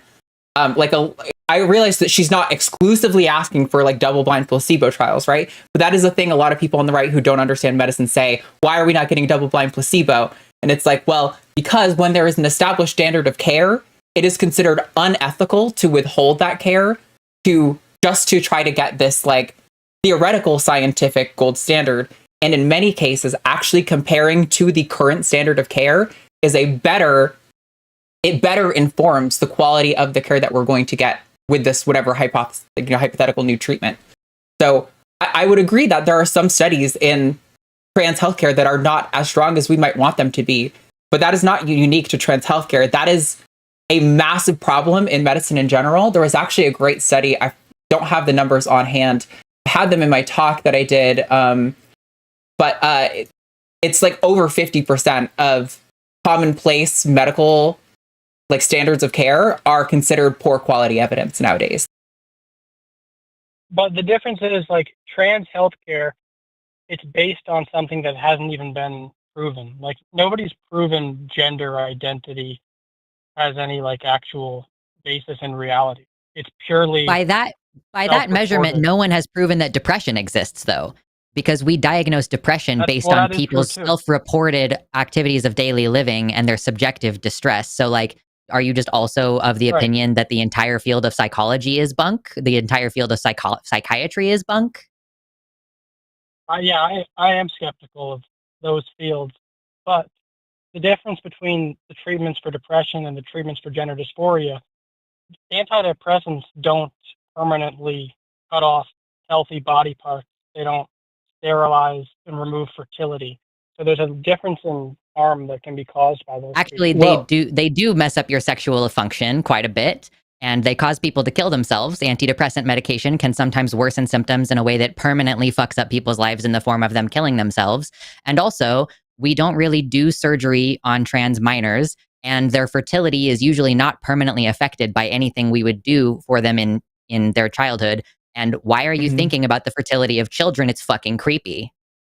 Also, like, why? Kids are going through with their parents extensive evaluation before making decisions like this. And again, like just to reaffirm what Lux said, there's lots of side effects that can affect both fertility and like permanent functioning. There's some like antipsychotics, which are used for not just psychosis. They're used for like depression, like really severe depression that can cause like permanent facial tics. Once you start getting them on the medication, even if you cease use of the medication, those facial tics continue for the rest of your life. So there's can cause permanent brain damage. I don't deny that. I agree with you guys. Those have their risk, and we should be worried about that. But I don't think it's on the same level as gender medicine. And I feel you don't think hold on, Ted, real quick. You don't think that an antidepressant worsening someone's symptoms to the point where they kill themselves is as big of a deal as children maybe producing fewer sperm? Okay, well that's pretty. I mean, yeah, suicide's very sad, but the other ones like. Antidepressants can lower people's like sex drive, but that's not the same as removing fertility. So those aren't on the same level. What evidence do you have that fertility is removed from children? And also, why does that matter? We have plenty of people in the world. And so my question is like, why would you say that we should discontinue the access to hormones rather than just making it part and parcel of the treatment that we preserve people's eggs so that they can remain fertile later? Like, because we're worried about children's fertility for some creepy fucking reason. So why are we not just preserving their fertility rather than denying them life-saving medication? Because there's other concerns besides fertility, like injecting testosterone. That's the same thing as taking steroids. Like that's what bodybuilders take. So actually, inject testosterone. Before we go off on the sidetrack, Ted, I just want to. This is a frustrating thing about this conversation because I feel like we're pretty chill today. I feel like you come in and we're interacting in good faith. I don't think there's any hostility yet. And it's kind of frustrating when you're like, oh, well, part of my problem with gender affirming care is that it has effects on fertility. And we say, okay, well, why does that really matter? Here are examples of other treatments that affect fertility that you're not complaining about that are probably, we'd agree, are important and life-saving for kids. Like there's things like chemotherapy, for example. It can have lifelong effects on fertility, but I bet we both agree kids should have access to that if they need it, right? Yep. It's frustrating when we point out this, and rather than going, you're right, maybe that's not a good reason to be opposed to this, you go, well, here's the other thing in my bag of tricks. Like, can we contend with the fact that that's probably not a good reason to be against gender affirming care? Can we agree on that? In and of itself? Well, because I disagree with that, because losing fertility is a tragedy, but if someone has terminal cancer, their concern is saving their life. But I kind of So is reject gender the premise. affirming care, Ted. That's the reason we're drawing that That's what I comparison, is reject. because gender affirming care is life-saving medicine that causes people to live into adulthood. So their fertility is less of a concern than them living to adulthood, and that's why we give them the care as minors. But there's evidence to suggest that kids will grow out of this if they are just allowed to resume their normal development. So are you referring to the Canada study, or the Sweden study, the 80% desist number? Yes, yeah. Okay, so that study has some very, very big methodological flaws, importantly, with how they're operationally defined being trans and who was considered to have gender dysphoria in that study.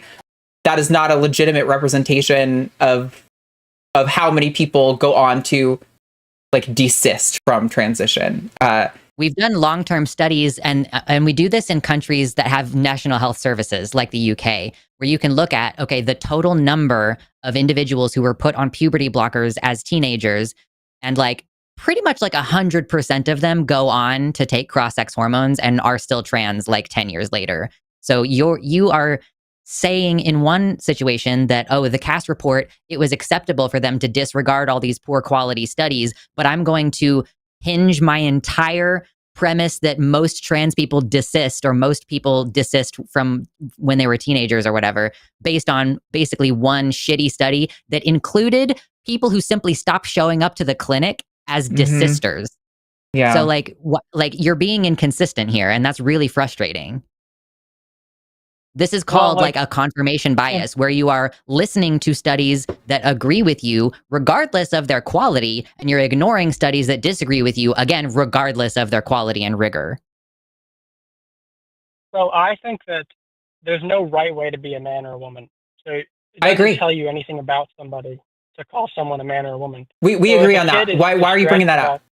Why is that relevant? Because I feel like the solution to a kid who's distressed about being a man or a woman is to tell them there's nothing to be worried about. You are perfect as you are, just as you are. You are 100% a man or a woman, and that's exactly how you're supposed to be.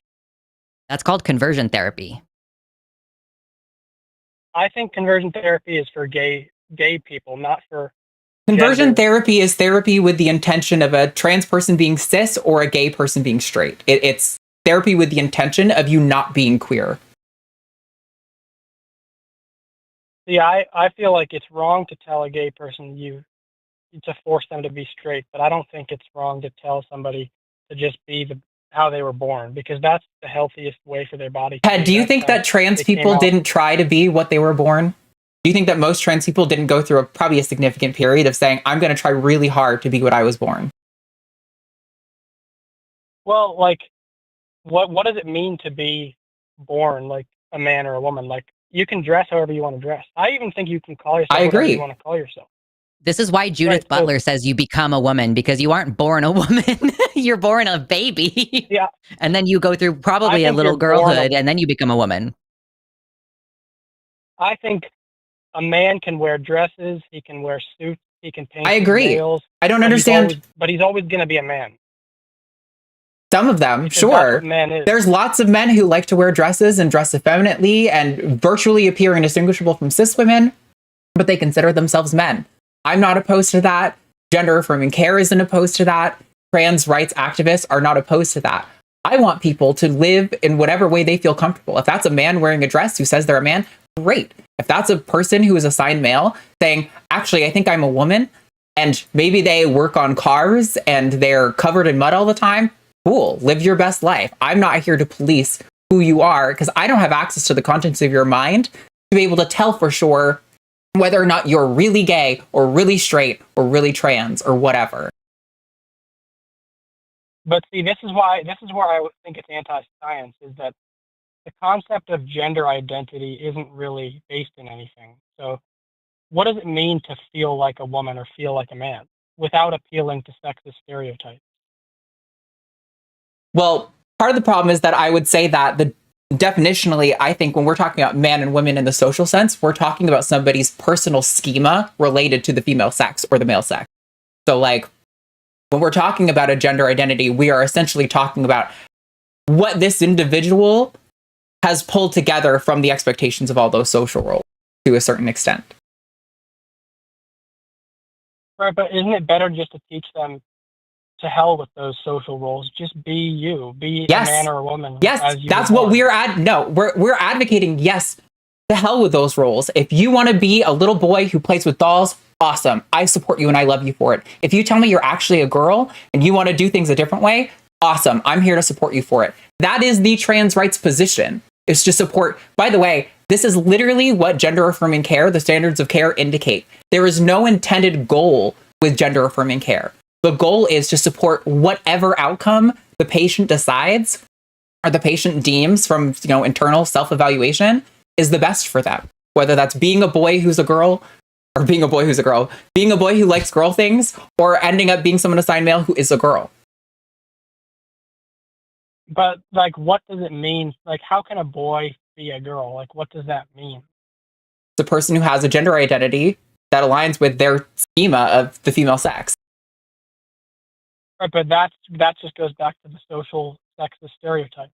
Like, girls like Barbie dolls, boys like football. But you know that there are gender so on. non-conforming trans people, Ted. Like, there are trans women who they were assigned male at birth. They grew up as little boys. They become women, and they work on cars, and they play softball, and like they, still like they have sex with women, so they're gay too. Like, they're not following stereotypes. Like, the stereotype of a woman is you wear pink, you wear high heels, you wear makeup, you don't get dirty, you date men. But there are trans people who defy those stereotypes. So like, I don't really think it's reasonable to say that trans people are adhering to stereotypes when we are more likely in some ways to be willing to be gender nonconforming as we've transitioned. Well, right. We're talking about your personal schema of the female sex. So like if for me, that means like I don't wear dresses, right? Unless I'm going to like a wedding or a really formal event, I don't wear dresses. I like wearing jeans and I really like wearing black. That is what I tend to wear, right? So for me, this is how I express my femininity. This is a part of my schema for womanhood, right?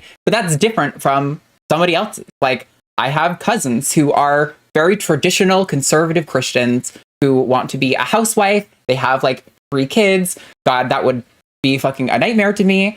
So like I'm not denying that she's a woman because her definition of womanhood fits stereotypes better. But she definitely denies mine, but most people in my life don't, right? So it's like, it's not necessarily the fact that sexist stereotypes exist and influence our perception of gender and sex and ourselves is independent from whether or not we are saying you should fulfill these stereotypes. Right, but I'm saying if you don't follow those stereotypes, and if you don't base it on anatomy and biology, it's ultimately meaningless. It means nothing at all to be a man or a woman. It's self-ID. I mean, it's subjective. A man is whoever identifies as a man. Yeah, being subjective doesn't mean it's meaningless. That doesn't mean it's meaningless. Yeah, like for each person, like what does it mean to be a good man? Like I'm not actually asking you the question. I'm just putting this out as a rhetorical thing, but like what it means to be a good man is to be honorable, to be loyal, to take care of your family, to provide, right? But those are all subjective to another person. A good man is like a man who takes care of his children and does his wife's hair and shit like that. Like, so what does it mean to be a good man or a good woman? What does it mean to be a good person or whatever? But like the idea being subjective doesn't mean that it's entirely meaningless. And it doesn't mean that groups of people can't agree that, okay, yeah, like I agree that a good man is honorable and loyal or whatever. But like, that doesn't mean that it's incoherent. Ted, what does it mean to be hot? Well, it's meaningless. What does it mean for a woman to be hot? It means attractive. What does that is mean? An attractive quality? Beautiful. Okay, that's you're using synonyms, but you're not describing what it actually means. Right. I mean, there are subjective things, but right. There are some, and it doesn't mean it's meaningless, right? you probably agree with a lot of people on if a certain person is hot or not, but you also probably have people who you think are hot, who your friends are like, ew, dude, you think that girl's hot? No fucking way.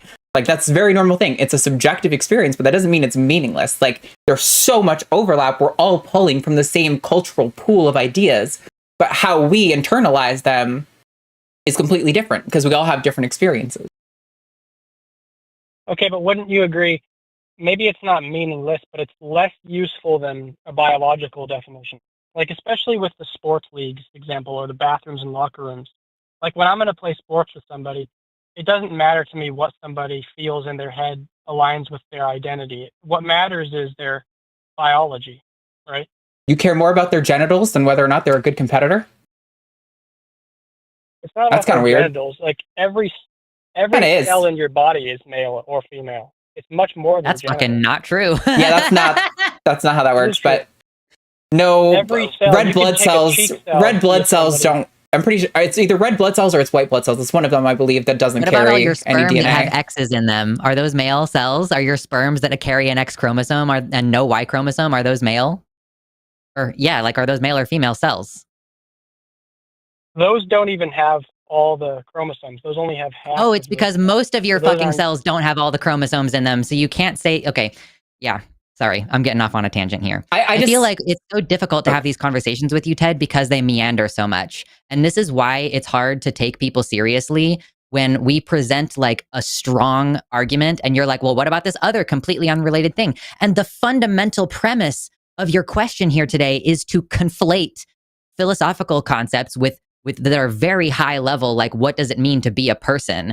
Like, what does it mean to do? Yeah, those are philosophical questions, but you're comparing them and like drawing a direct parallel between a philosophical issue and a biological issue. And so you're claiming one has more merit than the other by means of being scientific, but you don't even understand the scientific process and the value of peer review. Like, you don't actually care about what is scientific. You have displayed that repeatedly. So why should I assume like that is the like basis upon which this conversation should continue? Like, we are ultimately, and you yourself, Ted, are driving us in a direction where we are primarily having a philosophical conversation about what it means to be a man or a woman. Well, like, yeah, I don't really know where we're at now. I just want to also say, You guys Ted, know a lot. that.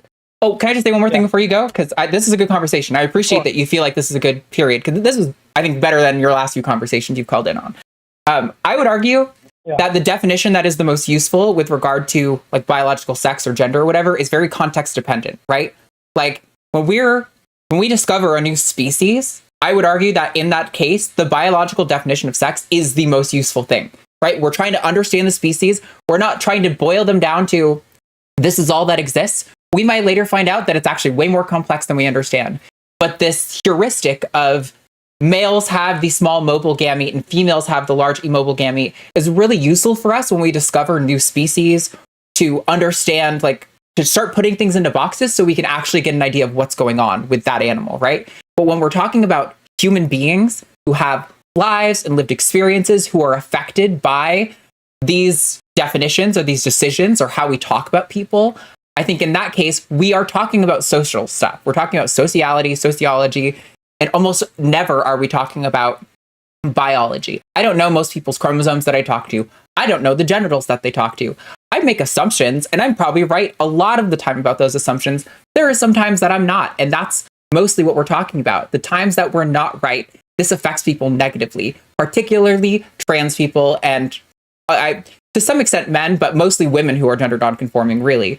And so I'm not saying that there is no use for a biological understanding of sex or gender. I'm just saying that it is not useful when we're talking about people's lives and their well-being. But I appreciate you calling in, and I thank you for having a civil discussion with us, Ted. Call back another time, okay? Yeah. Thanks, guys. Yeah. Bye. Not gonna lie, I was so nervous going into that because it's been pretty hostile with Ted the last few times, but I think that was actually pretty good. So I'm like, whew. Right, I took got point on the hostility. It's okay. That was good. I was trying to be so measured because I've seen that it was hostile the last few times, and so I was like, I'm going to be the reasonable one this time. Yeah. Someone also, has to be. Shout out to Jovan. The definition of woman as the like that individual schema of the female sex, I think. So our chat, I know, is probably going to have some sensitive feelings about rationality rules, right? I saw him putting forth some definitions some time ago that I was like, wow, that's actually a really good definition. And I think basically Jovan's definition is that one boiled down into fewer words. It maybe takes some unpacking to talk about what is a schema, because probably most people don't understand that. Or maybe I'm being arrogant and talking down to you guys. I don't know. Tell me. Be like, shut up, you arrogant asshole. Not the word that I would use. I mean, it is the one word to distill the concept of like what I would say with more words is like it's a person who understands this particular set of social roles and fits themselves into it in a particular place. Like, but yeah, a person's understanding of what gender means in their cultural context is what I understand schema to mean.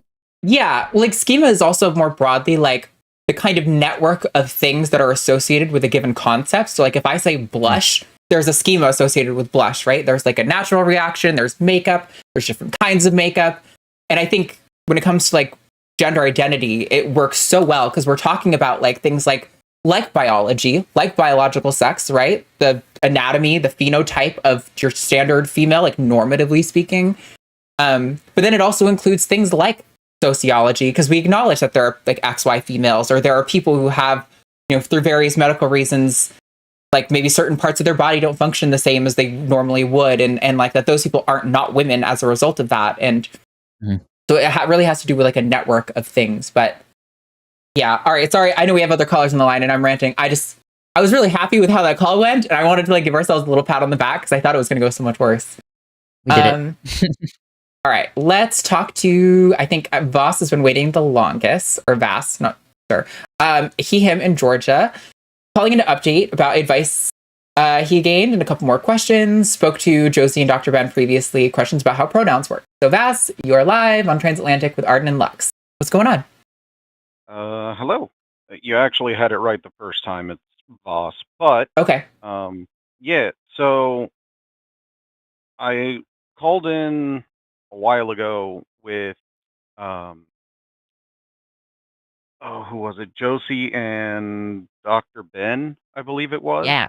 And they gave me some advice on how to handle I guess my friend group. I play games, and in those I don't necessarily play a male character, so anyway, they have since calmed down with their attitude on oh, you're just trying to be something you're not, that kind of thing. And anyway, they've stopped doing that. But the other thing, I had a question. Maybe you guys would be able to. It was similar to the one of your previous callers a little bit ago about neopronouns. Although in this case, it's something my friends brought up, and I didn't have a good answer for them, because they're like, "What are you gonna go by Zer now?" And I'm like, most people I know don't, like, even the one person I know personally who is has recently come out to me as trans. Shout out to them, because I'm fairly certain that they are watching presently. Even they don't go by those weird pronouns, but they're bringing it up because I remember, I think it might have been during the first reign of Trump, where like there were a bunch of those stereotypical colored hair snowflakes. If I'm offending anybody, I do apologize. I'm not meaning to, but that's like, I'm not really good at describing the stuff, but I hope you understand what I'm talking about. Sure. But my question is about those kinds of pronouns. Like, are those considered legitimate pronouns, or like are those like the new agey pronouns? Like, is that I'm not really sure what I'm asking anymore. Were there any particular ones at issue for an example? The whole one where the ones that my friends were using were like the Zer and other quote unquote made up words, and I was like, bro, all words are made up. But it's like, are those considered like are those considered insulting in the same way that Powder Emperor calling himself Lord and Master was? I recently watched that VOD on That must The have just got Edge. posted because you're the second person to bring it up today. I don't even know. I just make a bunch of things and schedule them all, so I don't even pay attention. I mean, I would say any pronoun requested in earnest is valid. Like, if someone's doing it just to be a troll, to be like toxic and hostile and bigoted, that sucks. But also, I do think there's a bit of a power when someone like Outer Emperor, or whatever the fuck his name is, calls in and is like Lord Master to like aggressive compliance. You know, like, because then it's both like you're accepting the legitimacy of pronouns and also kind of mocking him back to his face. But like, I don't know. To me, any pronoun declared in earnest is valid. Just because I don't understand it, or because it might be weird or difficult for me to employ, that seems kind of irrelevant in that calculation to me. But Lux, do you have any different thoughts on that? I mean, Zer pronouns are like the oldest singular ones that I was aware of. Like, you can go back and see like when these were invented and everything. I think the Spivak pronouns, which are like am, like as in they them with the th knocked off, those were invented in like the 1920s or something. But when I was realizing that I was trans and I was a teenager, so I'm 31 now, I was going through this when I was 14. So like the time differential, I'm just giving you a perspective that it's been 15 years plus since I was learning about these things and going online, and you know, this stuff was not mainstream yet. And Zer or here pronouns, that was like the one that people were using back then. And, you know, there is some utility in it, in that, like, there are some people who still take great issue with they, them being used as a singular pronoun.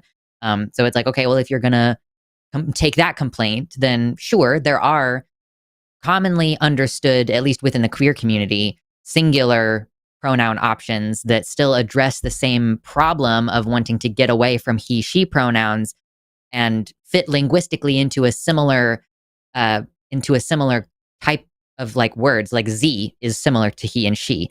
So it's a little bit easier to just straight up replace the word in your vocabulary. And yeah, so it serves that purpose of, I want to make a clear declarative statement that I am non-binary, but I want to use a singular pronoun. And, you know, they, them has its own set of like stereotypes in my mind now as well. So yeah, like those are considered pretty normal as far as neopronouns go. All right, fair enough. That was pretty much all I was wondering. Because like I didn't really have a good response to that.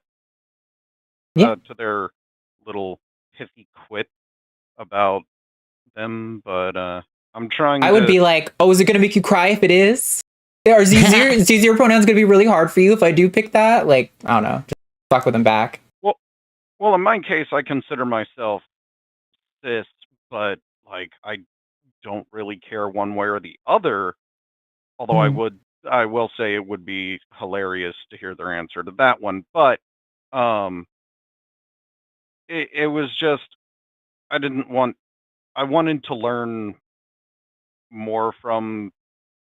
I hate saying y'all because that feels like I'm othering you, but at the same time, I'm not entirely sure what I would say. I'm in Texas, man. I say y'all every other y'all sentence. Yeah.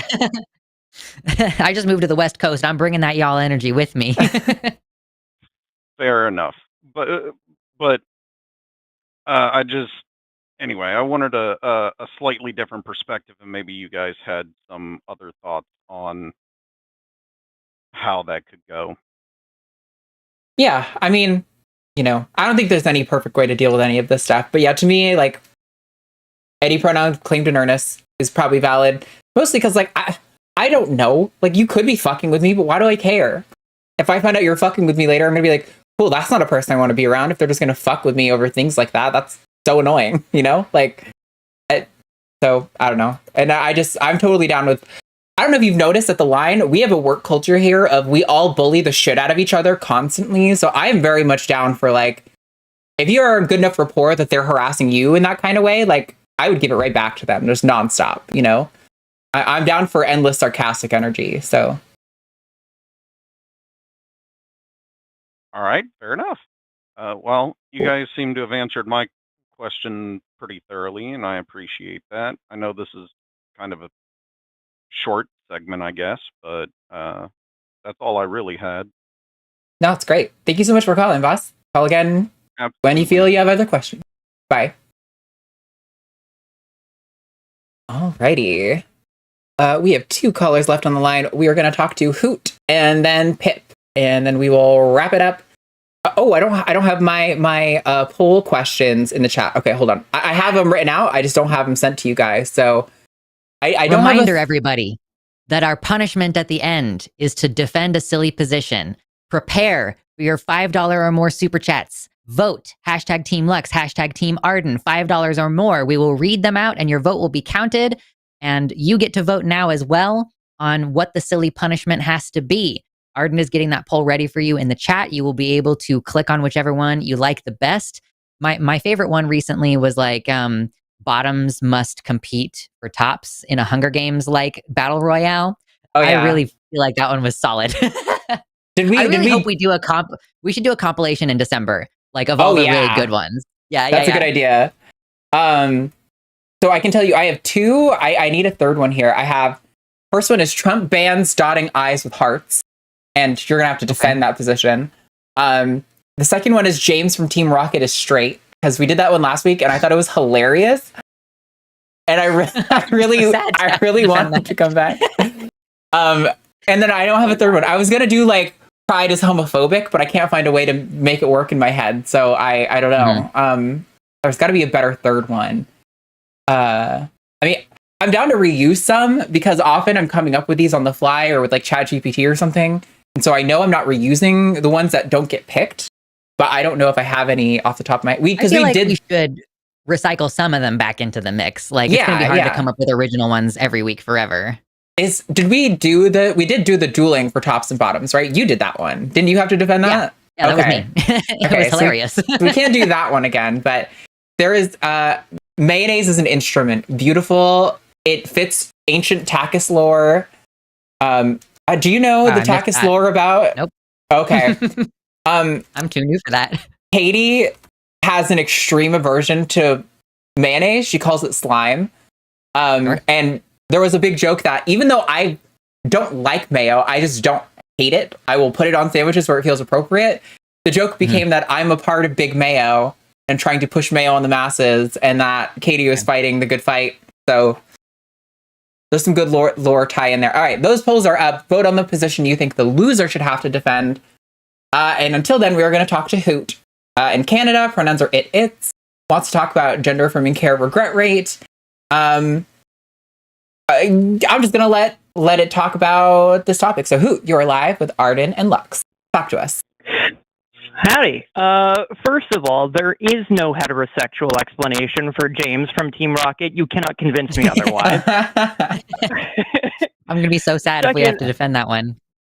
I voted for it, so good luck. Me too. But yeah, I'd like to move on to the topic if you don't mind. So the topic, this is something I've been thinking about for the past couple of weeks. And watching through the backlog of the through the line videos and whatnot, I noticed that the regret rate comes up sometimes in order to argue that because those regret rates are so low, that it is therefore a very highly reliable, like the system we have now is very highly reliable in determining that the people who are receiving this healthcare are receiving it as a matter of like, this is a thing that they actually need. I feel the issue is that it leaves out what I am starting to realize is a lack of access. I don't think the regret rate is necessarily the system working in the way that it should, but rather that people are being kept away from hormone replacement therapy through a variety of reasons, whether it's insurance coverage or there's no access to affirming doctors in the area or something like that. I feel that maybe should be considered. But in addition to that, I believe, as you know, taking all of this in mind, I believe society should want to move towards treating gender affirming care treatment, whether it's hormone replacement therapy or surgeries or whatever. They should move towards treating it more like other body modifications like tattoos and piercings, and I was wondering what y'all felt about that, There's a lot to dig in there. particularly that Go ahead. last one in particular. Yeah, I mean, I agree with you that, okay, this is going to be something that can very easily be clipped out of context.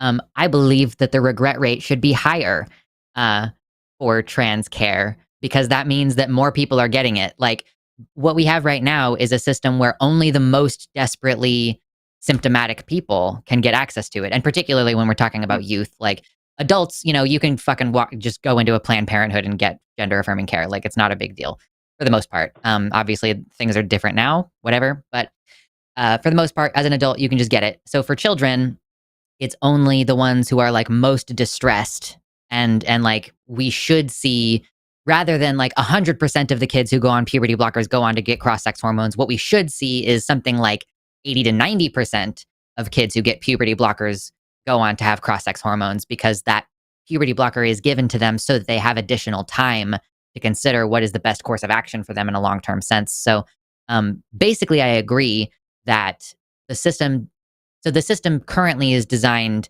to let as few people as possible transition as young people. And so in that way, the system is working as designed.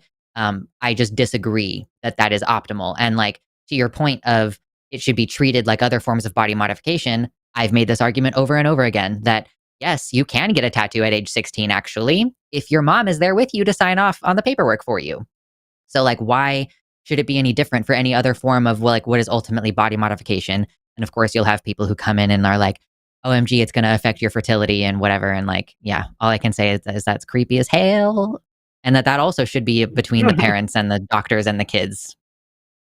Yeah, I think I'm largely on the same page. I think there's even more evidence to suggest, like we talked about earlier, the JAMA paper that suggests that the rate of care is so low that it's actually suspicious, and it seems to indicate that maybe not enough people are getting this care. That was about the rate of access. That wasn't even about regret rate. But I do think I see what you're saying, Hoot. It's kind of tied in. Like, yeah, I think it could be argued that the reason the regret rate is so low is because we are so discriminatory, and that like some level of discrimination on who gets care and who doesn't should happen. I mean, that's just medicine at work. But I would agree that we are definitely doing that to excess at this current point in time. And I think I'm on board with so I've often said, I think I'm a little bit different on the second part, where I have said before that I don't think being trans is a choice, but that even if it were a choice, it should not change anything, right? Like you should still have the freedom and the right to access whatever kind of body modification you want and you think is best for you. I will say, I think because there is specifically incidents of like poor mental health outcomes with not receiving the treatment, there is a portion of it that should be medicalized to a certain degree. And so I think, having some sort of standard that needs to be reached so that like insurance can cover it, I don't completely oppose.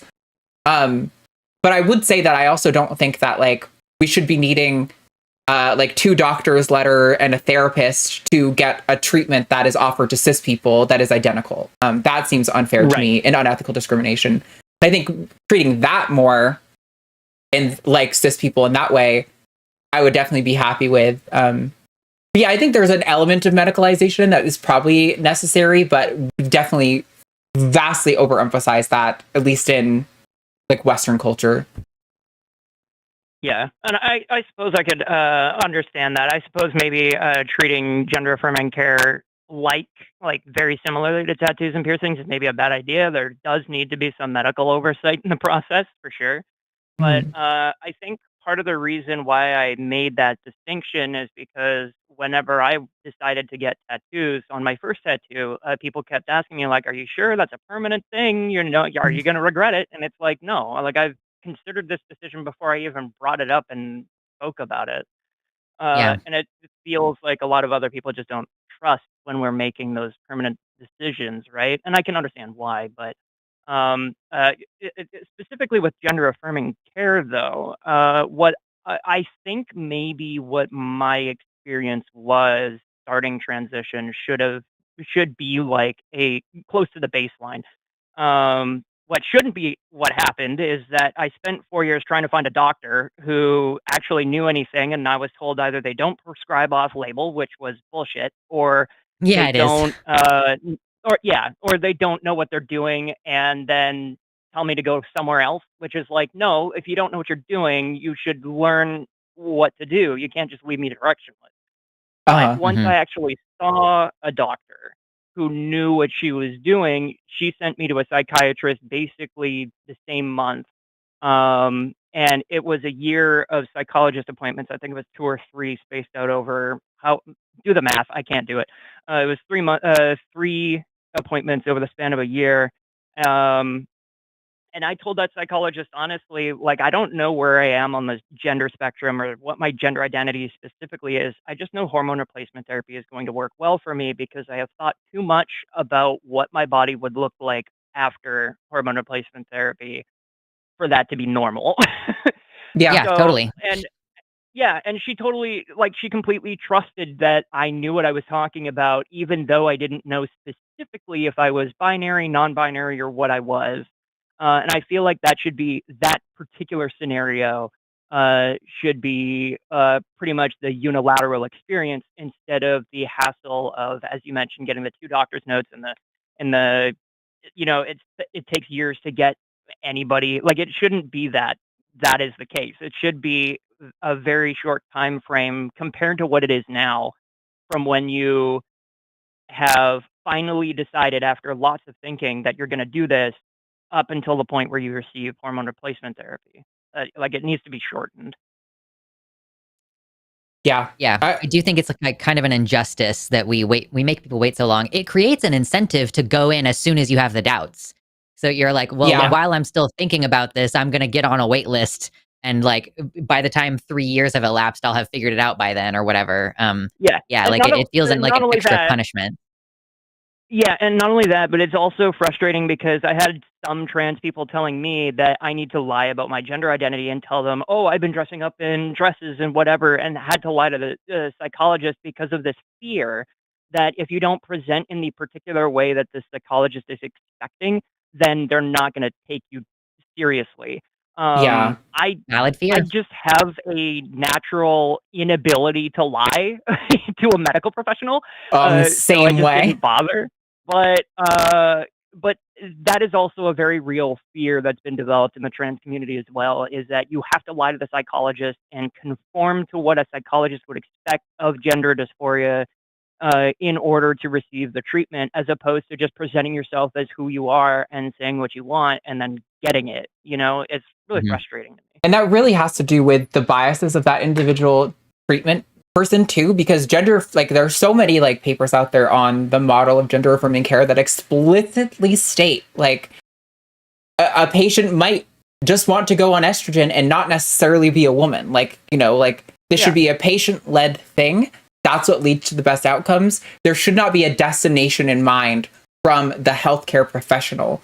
But so often healthcare, like even I've had the experience, I recently started seeing a new therapist and they're non-binary, and it has been so fucking awesome for me because the last few therapists I've had have been older women who say they're, LGBT therapists and they work with lots of trans clients, but then when you actually meet them, they are just like, oh no, I love everybody is their mentality. And they actually have like a lot of biases and expectations about gender performance and all of these things that do affect how they view you and how they employ treatment on you. And so, having a younger, also trans therapist has been fucking so good for me. And we barely have actually talked about trans stuff. We've talked about my other crap in my life so far. But like, I'm a dump stream. Let's go. Yeah, it's been but they've been so fucking awesome. Genuinely one of the best therapists I've ever had in my entire life. But like, yeah, it's so frustrating that like the guidelines are so clear on like what kind of things lead to the best outcomes. But it's not necessarily about the treatment guidelines. It's about the fact that treatment professionals, whatever field they're in, if they're surgical, if they're like a doctor or if they're your therapist or whatever, they all carry biases too. And that impacts how they interact with their clients. And so this is why things like DEI and sensitivity training were really good at improving care for other people in ways, because you're talking about, culturally on making people understand that like your expectations you have for a member of a group isn't necessarily what lines up with who they actually are.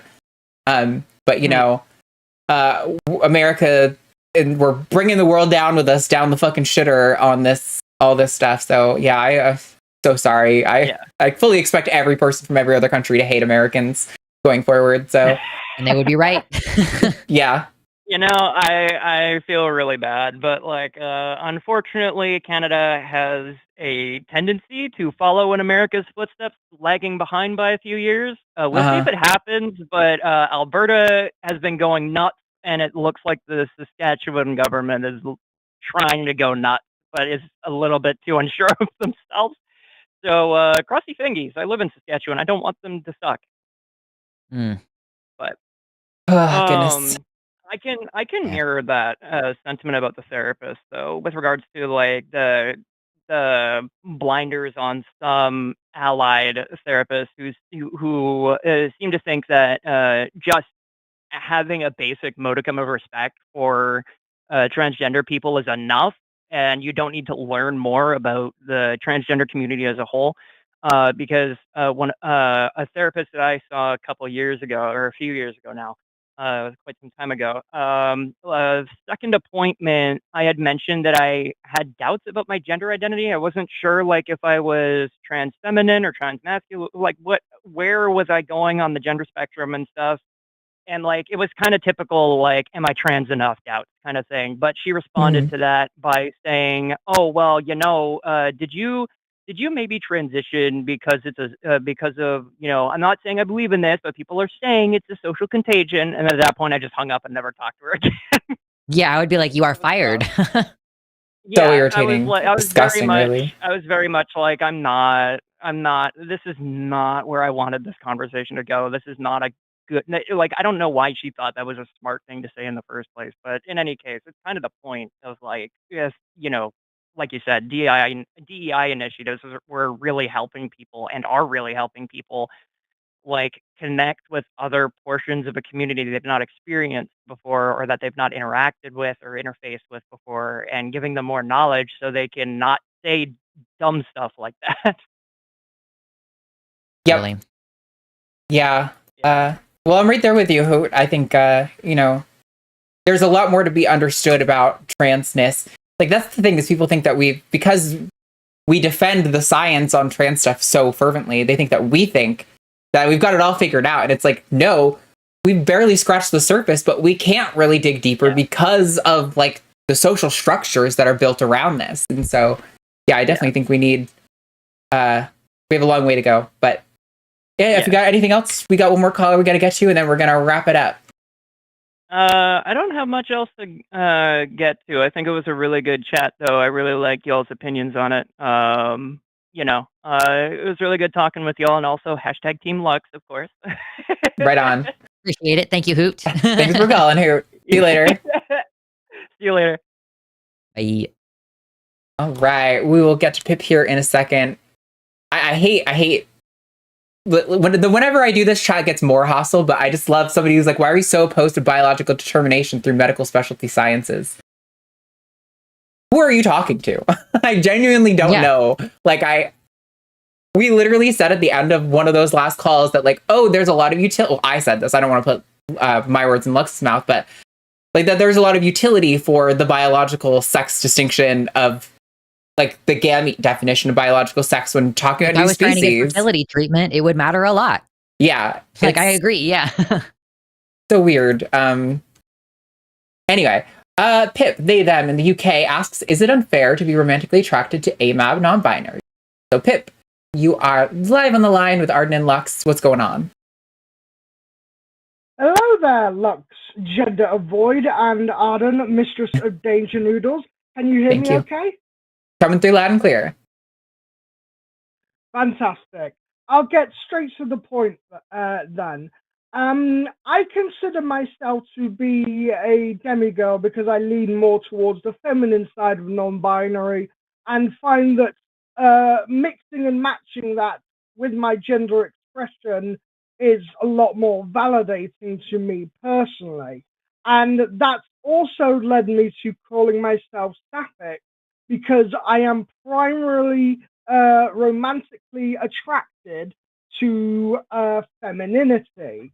But my conundrum comes when it comes to people who are actually like me and that they are assigned male at birth and also non-binary, because I fully include, assigned female at birth non-binary individuals when it comes to romantic attraction, and have dated someone who is both a trans woman and a non-binary, and my romantic attraction does extend to trans women because trans women are women. But it just feels to me like saying that I'm not romantically attracted to non-binary people who are assigned male at birth, as I am, is unfair because that's kind of boiling it down to biological essentialism. It's basically saying that you were born a man and I'm not attracted to men, so therefore you're a man. And I don't want to put people in those boxes, but at the same time, I kind of have to be honest about where my, romantic attraction and the leanings are going. Yeah, I mean, I find this really interesting because I'm coming from the opposite direction. I'm assigned female, non-binary, transmasculine. And that is the only group of people that I seem to not be attracted to, is other non-binary, transmasculine people. And I don't know why that is exactly. I'm attracted to women.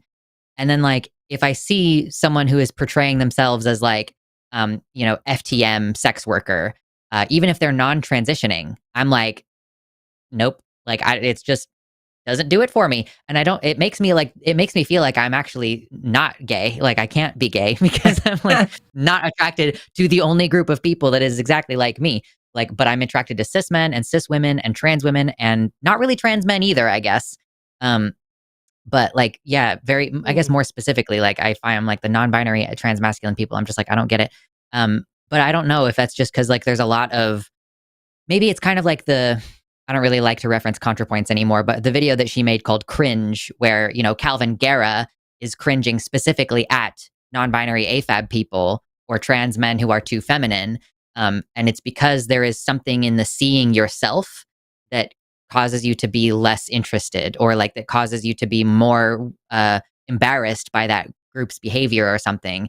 And then you also have the mean girl, trans girl kind of culture, which is not crazy significant as far as a huge portion of the trans community, but there is a we're calling people bricks and stuff, the Brianna Woos of the world out there who are just really, really mean, and calling people fucking Silence of the Lambs and shit. It's just not cool. But I wonder, if there is some kind of to say whether it's fair or not. It's I can't control that I'm not attracted to people who are non-binary assigned female. I just can't control that about myself. It's interesting to think about what the potential reasons might be, I suppose. But yeah, I don't know. I do find it really interesting. And that to hear another trans person coming from the opposite direction, but having the same fundamental feeling is quite interesting. Yeah, I mean, exactly. I don't think you can control who you're attracted to, is all I was going to add. I think, it's just, this is why, it's so frustrating when we have a conversation, is it gay to be attracted to trans women? And it's you can't control who you are and aren't attracted to, man. I don't know. Like you were saying, there's, I think, a good conversation on what are the reasons, probably tied to biases and expectations and the way you're raised and, your own views about yourself or whatever. But it ultimately, You can't control who you're attracted to, and I think you should be allowed to date or not date anyone for whatever reason you want, really. Like, as long as they're consenting, I don't really think there's any reasonable objection that can be made to you dating somebody, so, for whatever reason. Yeah, it's one of those linguistic pitfalls I find that comes with the territory of.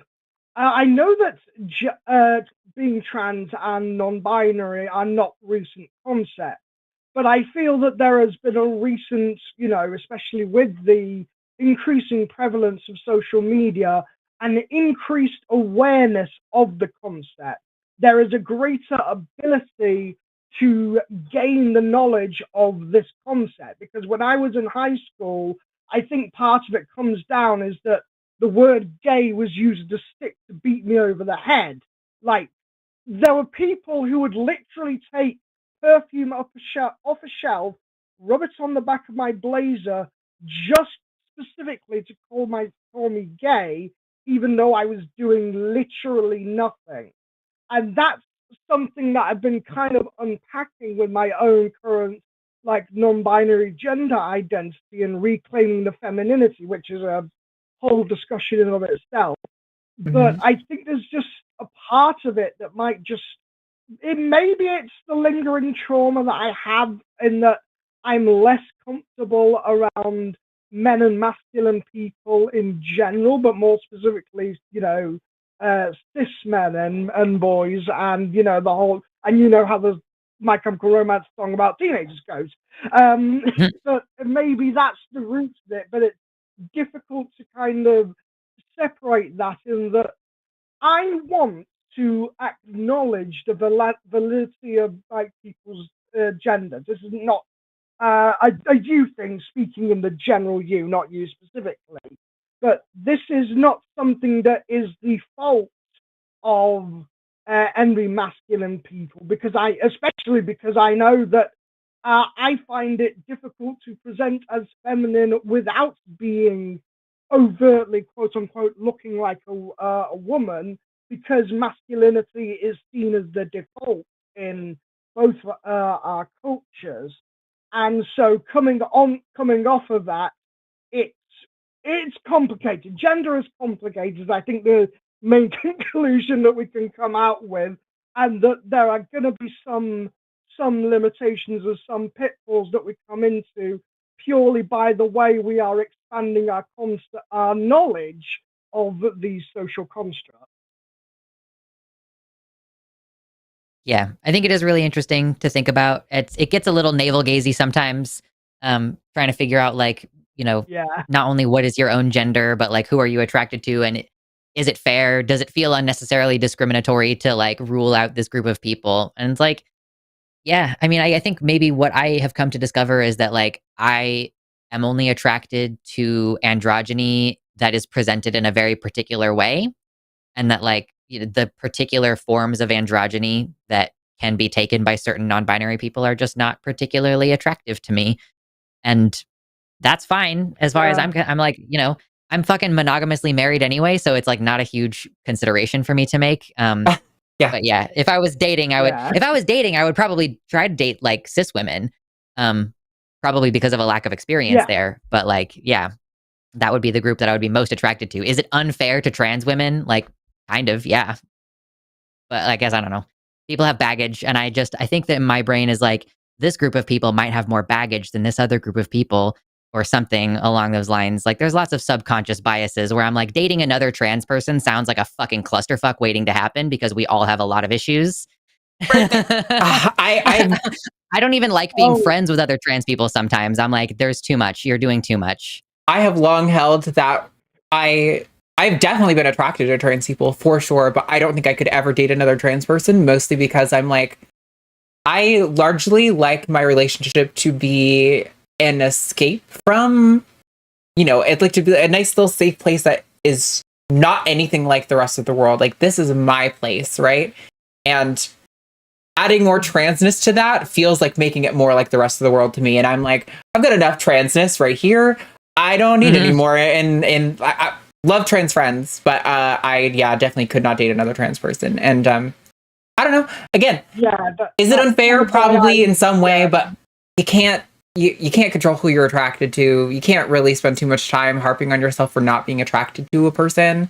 Like, it's good to be aware of your biases, but yeah, I don't know.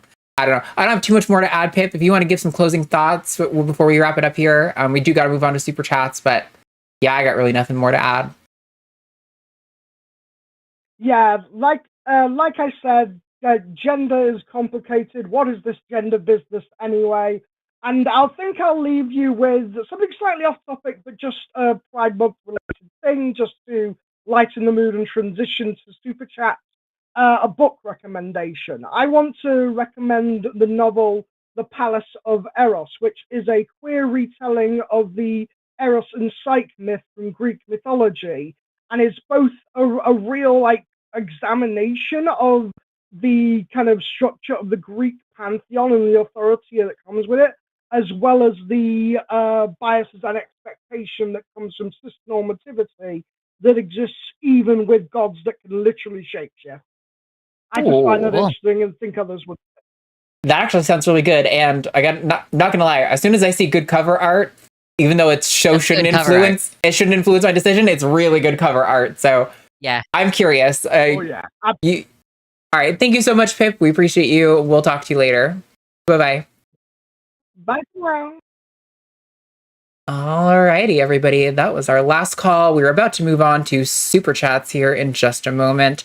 I do have to run to the bathroom before we do that, so I'm going to put a... Okay. We'll have to trade off. Okay, we will trade off doing some... You want to go first? I'll do the first one, yeah. Okay, I'll close up the stuff here. Oh, come on, button. There we go. All right, everyone.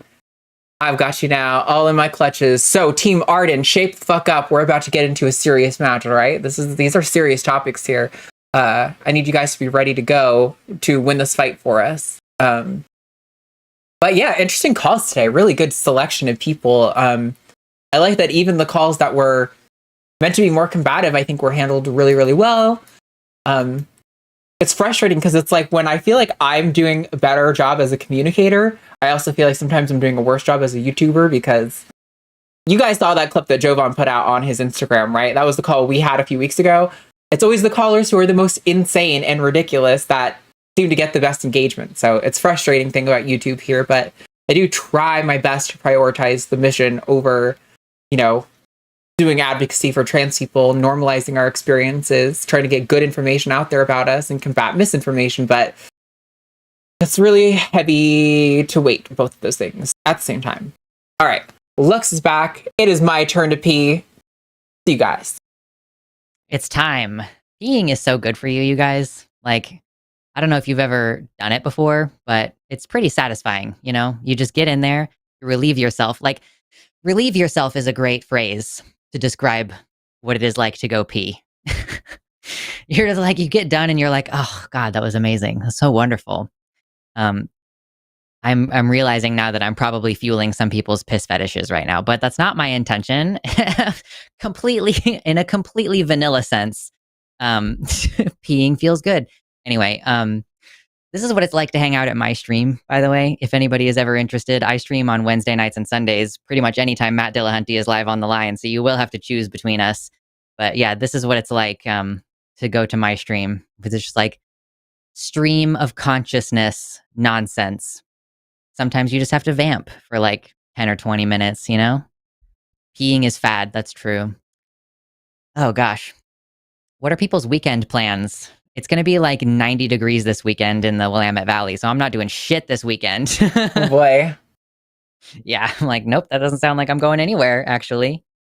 Temperature has been getting up there for Austin, too. I'm curious what the 94, 95, 99, 101, 98. Ooh. I hate 100 plus degree weather. Luckily, I don't go outside very much. At least it doesn't last very long up here. We do for like a week at a time. It'll be in the 90s. And then like the following weekend is going to be in the 70s. And like, okay, then I can make plans to go places. Yep. Alrighty. We do have super chats. We're going to get to those now. Remember to send in your hashtag Team Arden or hashtag Team Lux for your vote on who should have to defend the silly position. Whoever gets the least amount of votes has to do defending the position. So we got our scoreboard up and we are ready to go. $5 from Miss Boogalicious. Abolish sports, especially the ones with silly balls. Hashtag Team Arden. Is this enough hashtag for you? Even number so they don't cancel out. Perfect. Thank you so much. We really appreciate it.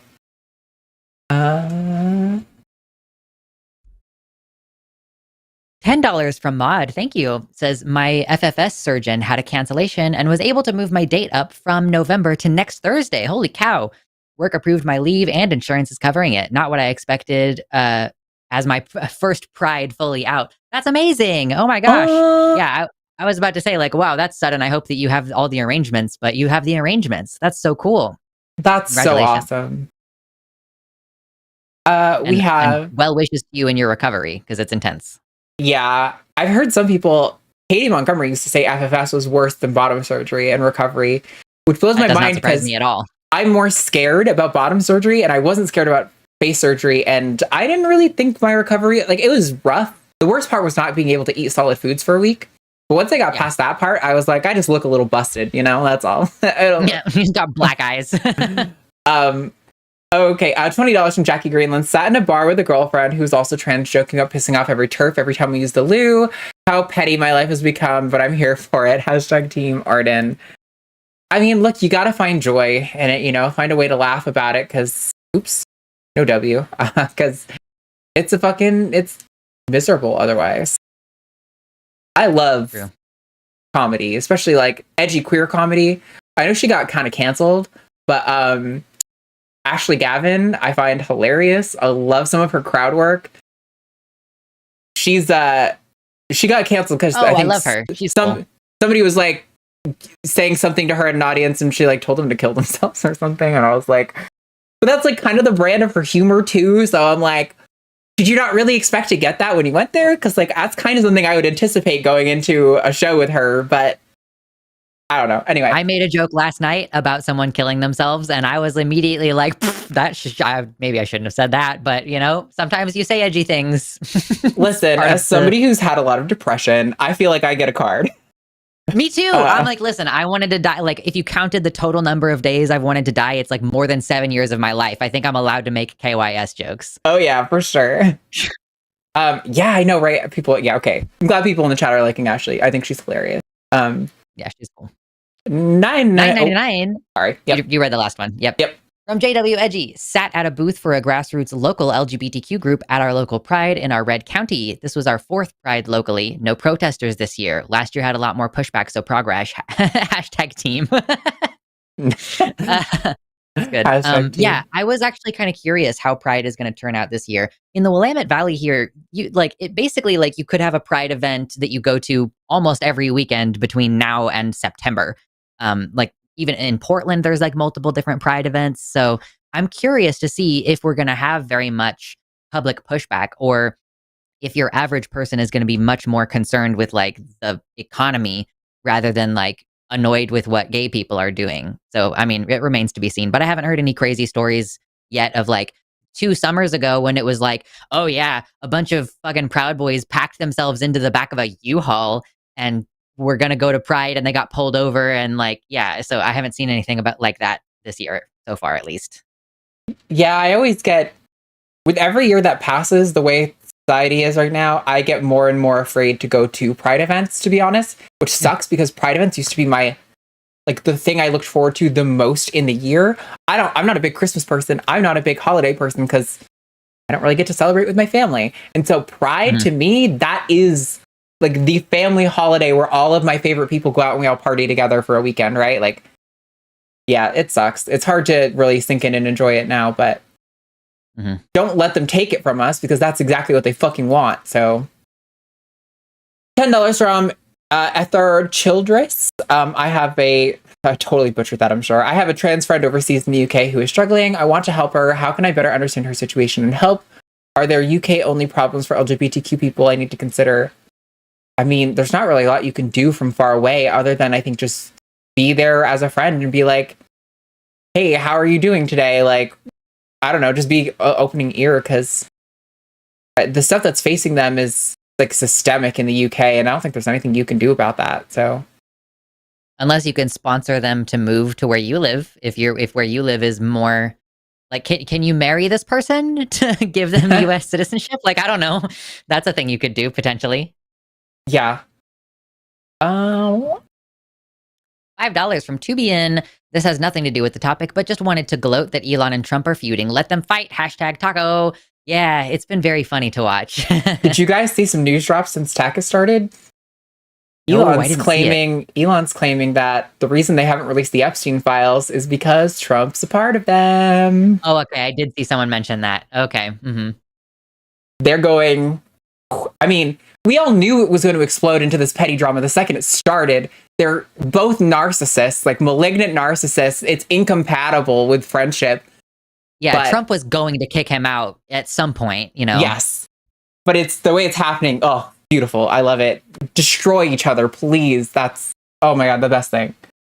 Yeah. Although this does kind of, it's like Elon is so short-sighted enough to not realize that this also reflects badly on him, because that means that he has knowingly been working with a pedophile. Yeah, right. Exactly. For months. $10 from Mo Scoville. Hey, Mo, was curious if either of you watched Matt Bernstein's conversation with Vivian Wilson. Thought it was a good example of taking politics out and focusing on the human, always #Team Arden. Yeah, I did think I saw at least part of that one. I mean, honestly, Vivian reminds me, I feel like, of myself when I was a younger queer, where she's very into like queer culture, drag culture, and like the kind of like queer hip slang that goes on all the time. I feel like I've been with a man for several years now, and I'm so focused on working that I'm like no longer hip with the cool queer game. So makes me feel old, honestly, listening to her talk. But yeah, I mean, I hope she's happy with how things are going. She seems like she's doing well, and I appreciate that for her. Yeah. £5 from Jessica Doodoo McButtface. Nice. Says, sending love and well wishes from Scotland, especially for all my trans brothers, sisters, and non-binary. #love you soon. #Espeon sucks. #Team Lux. #Team Ben 10. Why the Espeon hate? That seems like it's coming out of left field. It's such a stupid story. Matt on Twitch said that Espeon, or somebody asked him what my favorite Pokemon was, and he said Espeon, and they were like, wow, Espeon, not Umbreon. And so me being like, I love to pick petty battles like this. This is like one of my favorite things. So I'm like, yeah, Espeon is fucking objectively cooler. Its shiny is more interesting. You don't just get the rings changing color. I think it's more useful because when you're actually playing a game, you don't need a defensive wall unless you're playing like competitive against real people. And Umbreon is only a defensive wall. He has very limited offensive abilities. And Jessica has since been, now I'm going to take up the crusade of Espeon sucks. And she really likes Growlithe. Yes. I feel like, why didn't you get pigeonholed into Sylveon? Because the obvious trans colors, like if you were going to try to pigeonhole a trans person into one evolution, it feels like Sylveon would be the one. I'm like Eevee all the way, though. Eevee's my favorite. That's valid. I think I might have pigeonholed myself a little bit because I do love Espeon, and I do love taking these sorts of petty things unnecessarily serious just because it's like, everything else is so serious. It's fun to get angry about something stupid that does not matter, you know? Yeah, low stakes. $5 Canadian from. Oh, I don't know who read the last one anymore. Me either. Go for Canadian it. From Quantum Chaos. Once again, you put my favorite hosts here and make me choose. Not cool. Always, or anyways, a coin toss has chosen, and Team Lux wins this time. Thank you. I don't actually want to do the punishment at the end. I feel like I've done it a lot lately. I'm just tired. Yeah, $5 from Monkey a Typewriter regarding appeals to experience. His audience far more skeptical than the rest of the web, but I think most people, emotions over facts. I'm not sure what this his audience. Oh, this audience far more. Yeah. Yeah, I think you're right. Yep. $5 Canadian from Quantum Chaos, but y'all know I'm too much of a soft coward to not cancel my own vote out and risk upsetting all my home skillets on #Team Arden. Love it. Thank you for the super chat. I'm glad we were imposing some fear on you for being a fence sitter. Food being cooked, I think. $10 from Sentient Tree. I was just like, I'm hungry, and then all of a sudden I smelled something. $10 from Sentient Tree. My wife says the reason I can just change my opinion when presented with a fact is the neurospicy nature of my brain. #Team Lux. #Show us the void. That's fair. I do think there's a big element of that. I think a lot of our audience is like autism or ADHD spectrum kind of people. So probably why we're like that. But yeah. I think that is the mental illness I have that makes me think that people are going to change their minds when I present them with evidence. Yeah. I will go get the void. I'll read this one first. $10 from Joshua Everett. All humans are beautiful and wondrous creatures except bigots. They kind of create lower pressure areas. True. 5 Canadian dollarinos from Quantos Nachos. And now, for all my third-party voter friends out there, hashtag Team Ben, hashtag Team Josie. Throw that vote away, Queen. Nobody needs to know. Have the baby. Look at a baby. This gross baby has fleas. Oh no. It's a really new problem though, so it should be pretty easy to get rid of them. But still, you're gross. Poor so gross baby. I know. $5 from Athena Knight says, we shouldn't let corpos determine how we show respect to each other. True. Yeah, that was relevant to the whole, like, it's unprofessional to use neopronouns conversation. Yeah. And I agree. It's like, yeah, why are we letting corporations decide what is appropriate? We live in a country full of like thousands of petty dictatorships where every manager and every boss thinks he's the king of a kingdom. And it's like, chill the hell out. Yeah, I used to be more on the I like rainbow capitalism because it shows that society's moving in a good direction. It's profitable to be pro-queer or whatever. But the way that people are pulling it now, I'm like, oh, no, so short-sighted. It's bad because when the tides get tough, they take the rug out from under us, which is so much worse. Yep. Anyway, $9.99 from Daniel. I cannot fathom how anyone can devote any mental energy or the mental energy to worrying about other people's pronouns. Arden, any tips on a couple first-time NanoCon attendees? You guys don't know, I have a busy next month. I'm going to be at the Secular Student Alliance convention in Cincinnati with Forrest and Sasha Sagan doing a talk. Not the three of us together, but those are some other people who I saw were going to be there. And then I'm going to be at NanoCon with a bunch of other people as well. That's the Nashville Nuns convention. Those are both in July. You should look those up in those dates if they're in your areas and you want to go. I think don't necessarily... it's hard to say. As a speaker, you want attendees at your event, right? But also, I think it's important to recognize that part of what's so valuable about these conventions is finally having community. And if the part that's making you feel the most fulfilled is hanging out in the lobby with friends, drinking and being like, wow, it's nice to be around people who think like me, totally miss the talk. I think a lot of that stuff gets recorded anyway. I think people are so much more important. Anyway, the question to you. Thoughts on The Last of Us season 2. Yeah, I mean, really fucking good. I mean, like, love the gay shit happening in there. Very interesting themes. Like all of the performances. Only good thoughts. I refuse to watch any content that is shit talking it at all because I'm tired of people hating on everything all the time. So unmitigated positive response from me on The Last of Us season 2. I'm all caught up. I guess I don't want to give... I would think I was about to say might have been a spoiler, so I won't. But I've been loving it. It's fucking awesome. One of the best shows I've watched in a long time. The writing is just so good. I know. Like having the original game maker as part of the team and like also one of the female writers from the making of the game and like the original score writer, the composer, bringing him in to do the score for it. Like just... It was considered like one of the best video games of all time in terms of like an artistic, emotional story. So to have it turned into a TV show that is building on the themes and expanding in areas where the game wasn't able to because it's a different medium, like just so good. Love it. Can't wait for season 3. Totally. £10 from the Fuzzy Logic. Thank you, says Ryan. Not long ago, non-white, non-male people's names were considered unprofessional because they were too ethnic. Pronouns are no different. We cis people need to fix our own biases, not trans people's identities.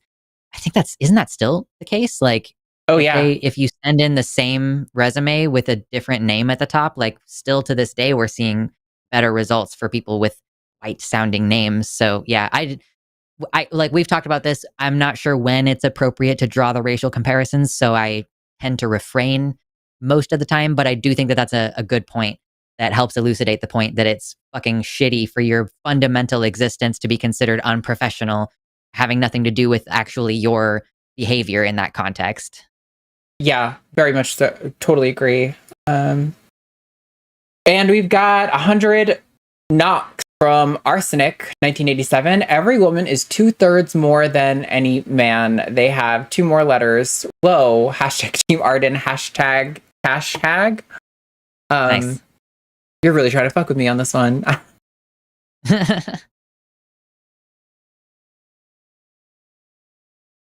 $4.99 from Louise Richardson says, I was mocked last week, but I still think cis and trans women athletes should organize mixed teams to show there is no real difference. Yeah. I mean, that would be nice. There's lots of co-ed leagues out there that exist already too. Who's so mocking we could see more like direct competition. Yeah, I don't remember. I wasn't here last Fight week. Just kidding. I'm not worth the fight on anything. $5 from Athena Knight. It is silly to limit a self-aware being's identities to society's artificial roles based on genitalia. Agreed. $5 from Domestic. Man, spoken, it is an utterance. Written, it is a sequence of symbols. The person using the words gives the words their meaning. Hashtag Team Lux. Yeah, that's fairly accurate. Yep. Like if we're going to split hairs about what a man is. Yeah, exactly. That's why, like, I do like the definition Jovan uses, and I totally adopt it, but also, like, definitions are inherently flawed, right? Like, you are subjectively drawing the line around how a term is used. Anyway, $20 from Credo Mott. The way y'all handled Ted was worth tuning in for. Chef's kiss.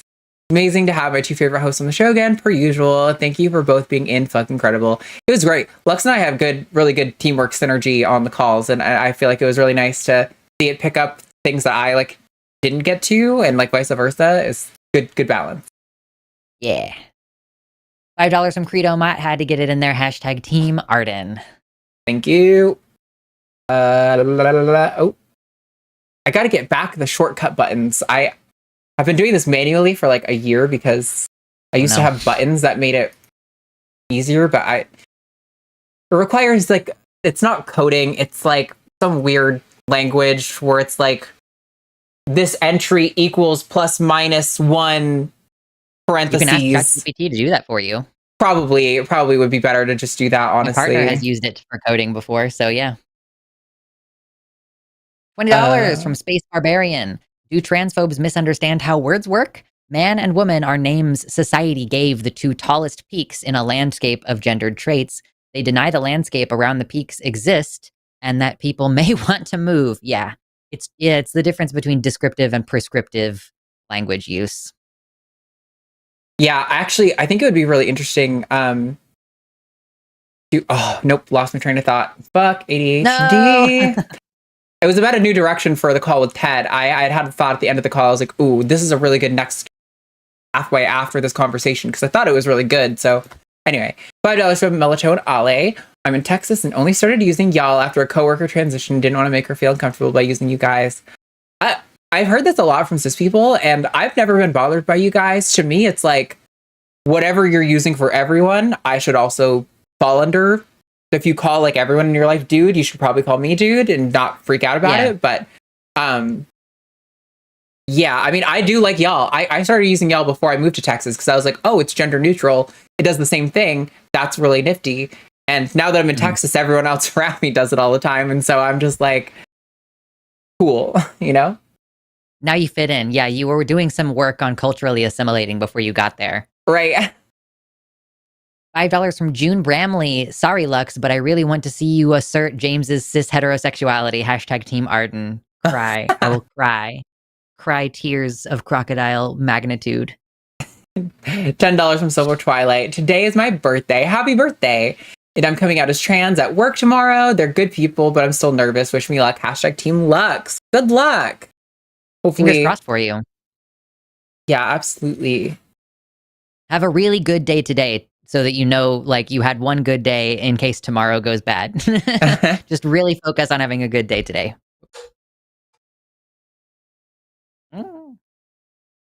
$5 from DaCosta. Hashtag Team Lux. Thank you. Using parts of my headphones. It's fine. $4.99 from Fancy Wire. When I told my doctor, she kept trying to stifle giggles while saying you're valid and asking whether or not I'm attracted to men or women.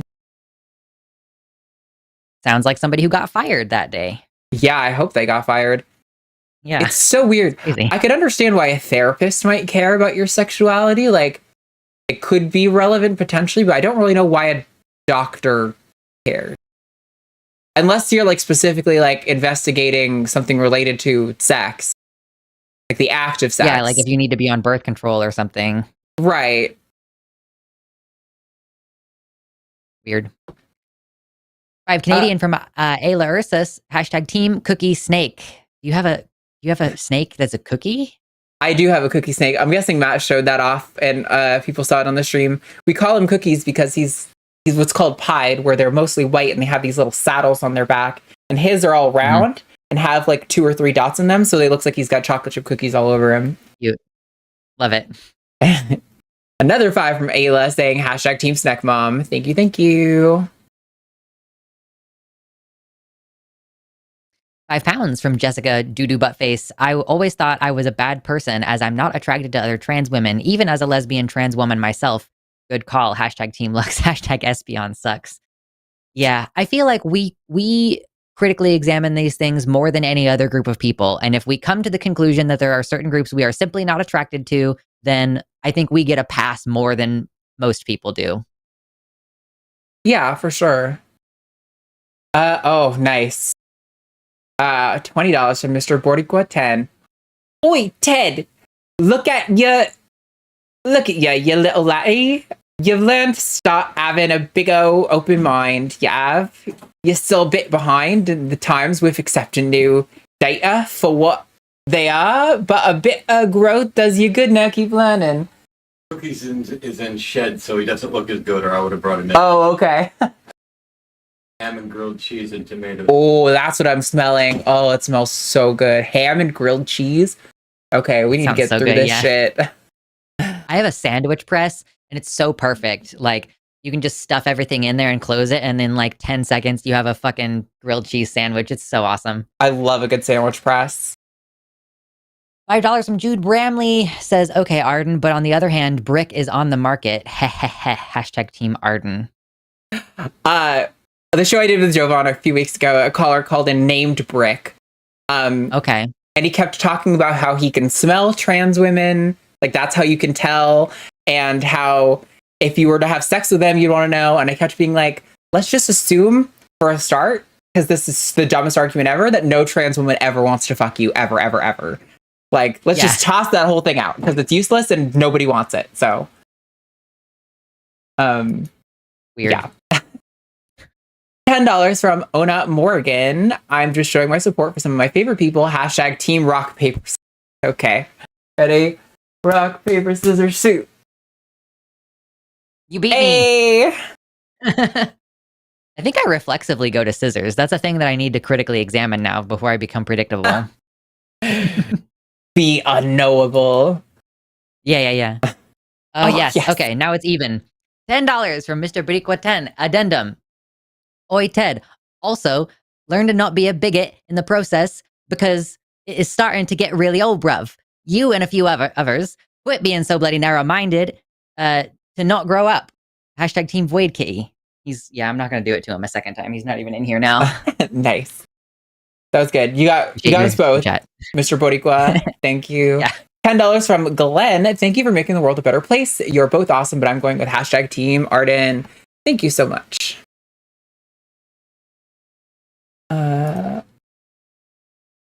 This is the first one in a while that's been a true punishment, though. I'm excited. Yeah. $10 for Magical Game. My first time here. I had a good time. Hope I can catch the next one, too. I'm non-binary and depression has been hitting hard this year, but trying to keep hope. Thanks for being awesome. #team Lux. Completely understand. Like, it has been quite difficult recently, but, good to have new people coming in. Glad to see the algorithm is doing what it's supposed to do by showing our show to people who want to see it and, join the community. Have fun. Yeah. It's always so cool when we meet new people. And, like, we've been doing this for so long and our audience is people go and people come in, but it's always been kind of more or less the same. So it's nice to same amount to see people coming in. $5 from Melatonin Ale. My job did a pride flag raising every June, but this year they didn't do it. It sucks that they probably caved. What's going on? Hashtag team underdog. That goes to Lux this time. Although it's pretty close, so might switch back to me next time. Yeah, that sucks. I mean, I know you're in Texas, but I imagine a lot of people are honestly afraid of, like, what if my business gets vandalized? Yeah, or like bomb threats or something, you know? Like, it's not an unreasonable fear completely, but still don't think we should cave. $5 from Mr. Boricua 10. Addendum. Looking to go to Pride at the weekend, see if I can snap some photos. Happy Pride, y'all. Hashtag Team Lux.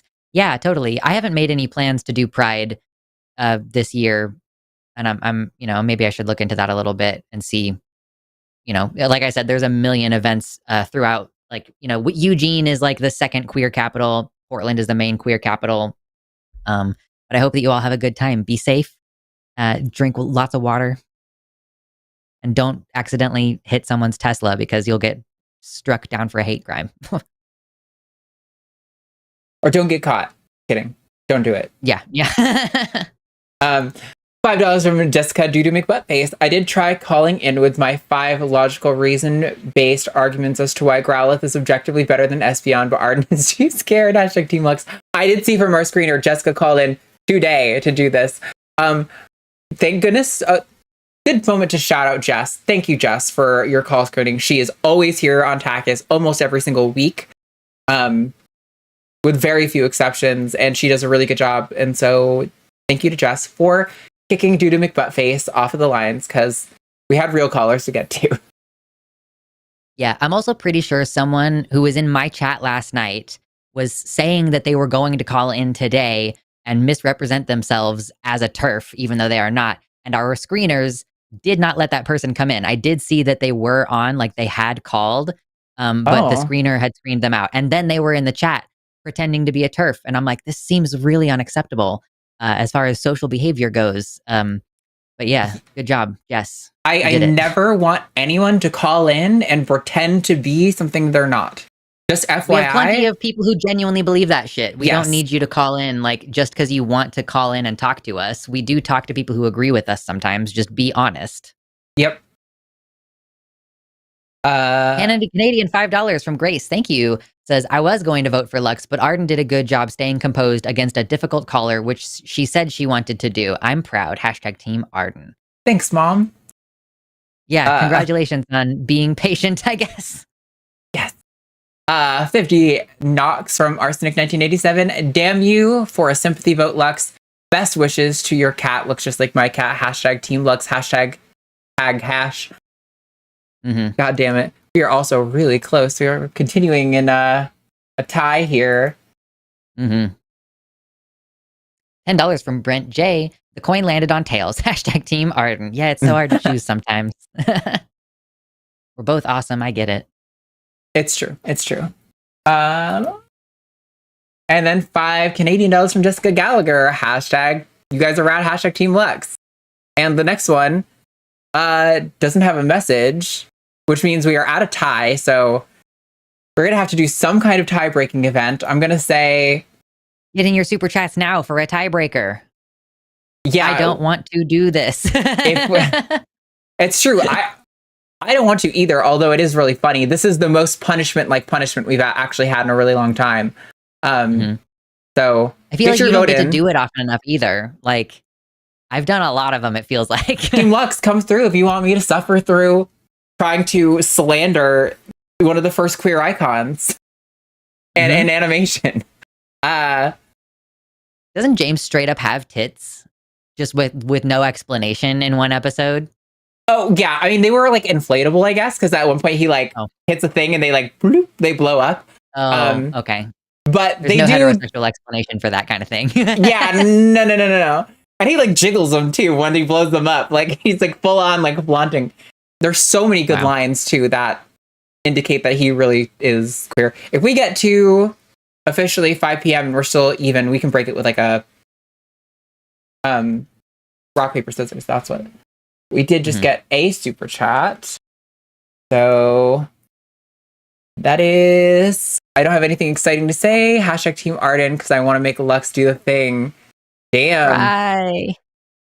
I'll still give it less than a minute now. I'm going to put it to 5 since we hit the end with a thing, even though one's in now. So there's a few more seconds for somebody to get in on this. Where's the time is? I always use that to get my exact second. Time dot is. Oh, yeah. 30 seconds. I know you guys are a little behind, so I'll give you that much time to try to get one more super chat in or a few more to turn the tide if you need. Oops, we got a few more Team Luxes too. From June, Bramley, and Crystal B, which puts it at 16 with me at 15. So I'm currently losing if none come in by the time. Oh, and time. Wow. Okay. And another one from June. Another one from June, and another one, hashtag Team Overdog from JW Edgy. So I'm like 3 behind at the end there. All right. We did it. Hashtag Team Lux came in clutch. Good job. You guys showed up for Lux at the end there. All right, let me get this little banner thing ready. James is straight. Lux is the winner. And I am the loser.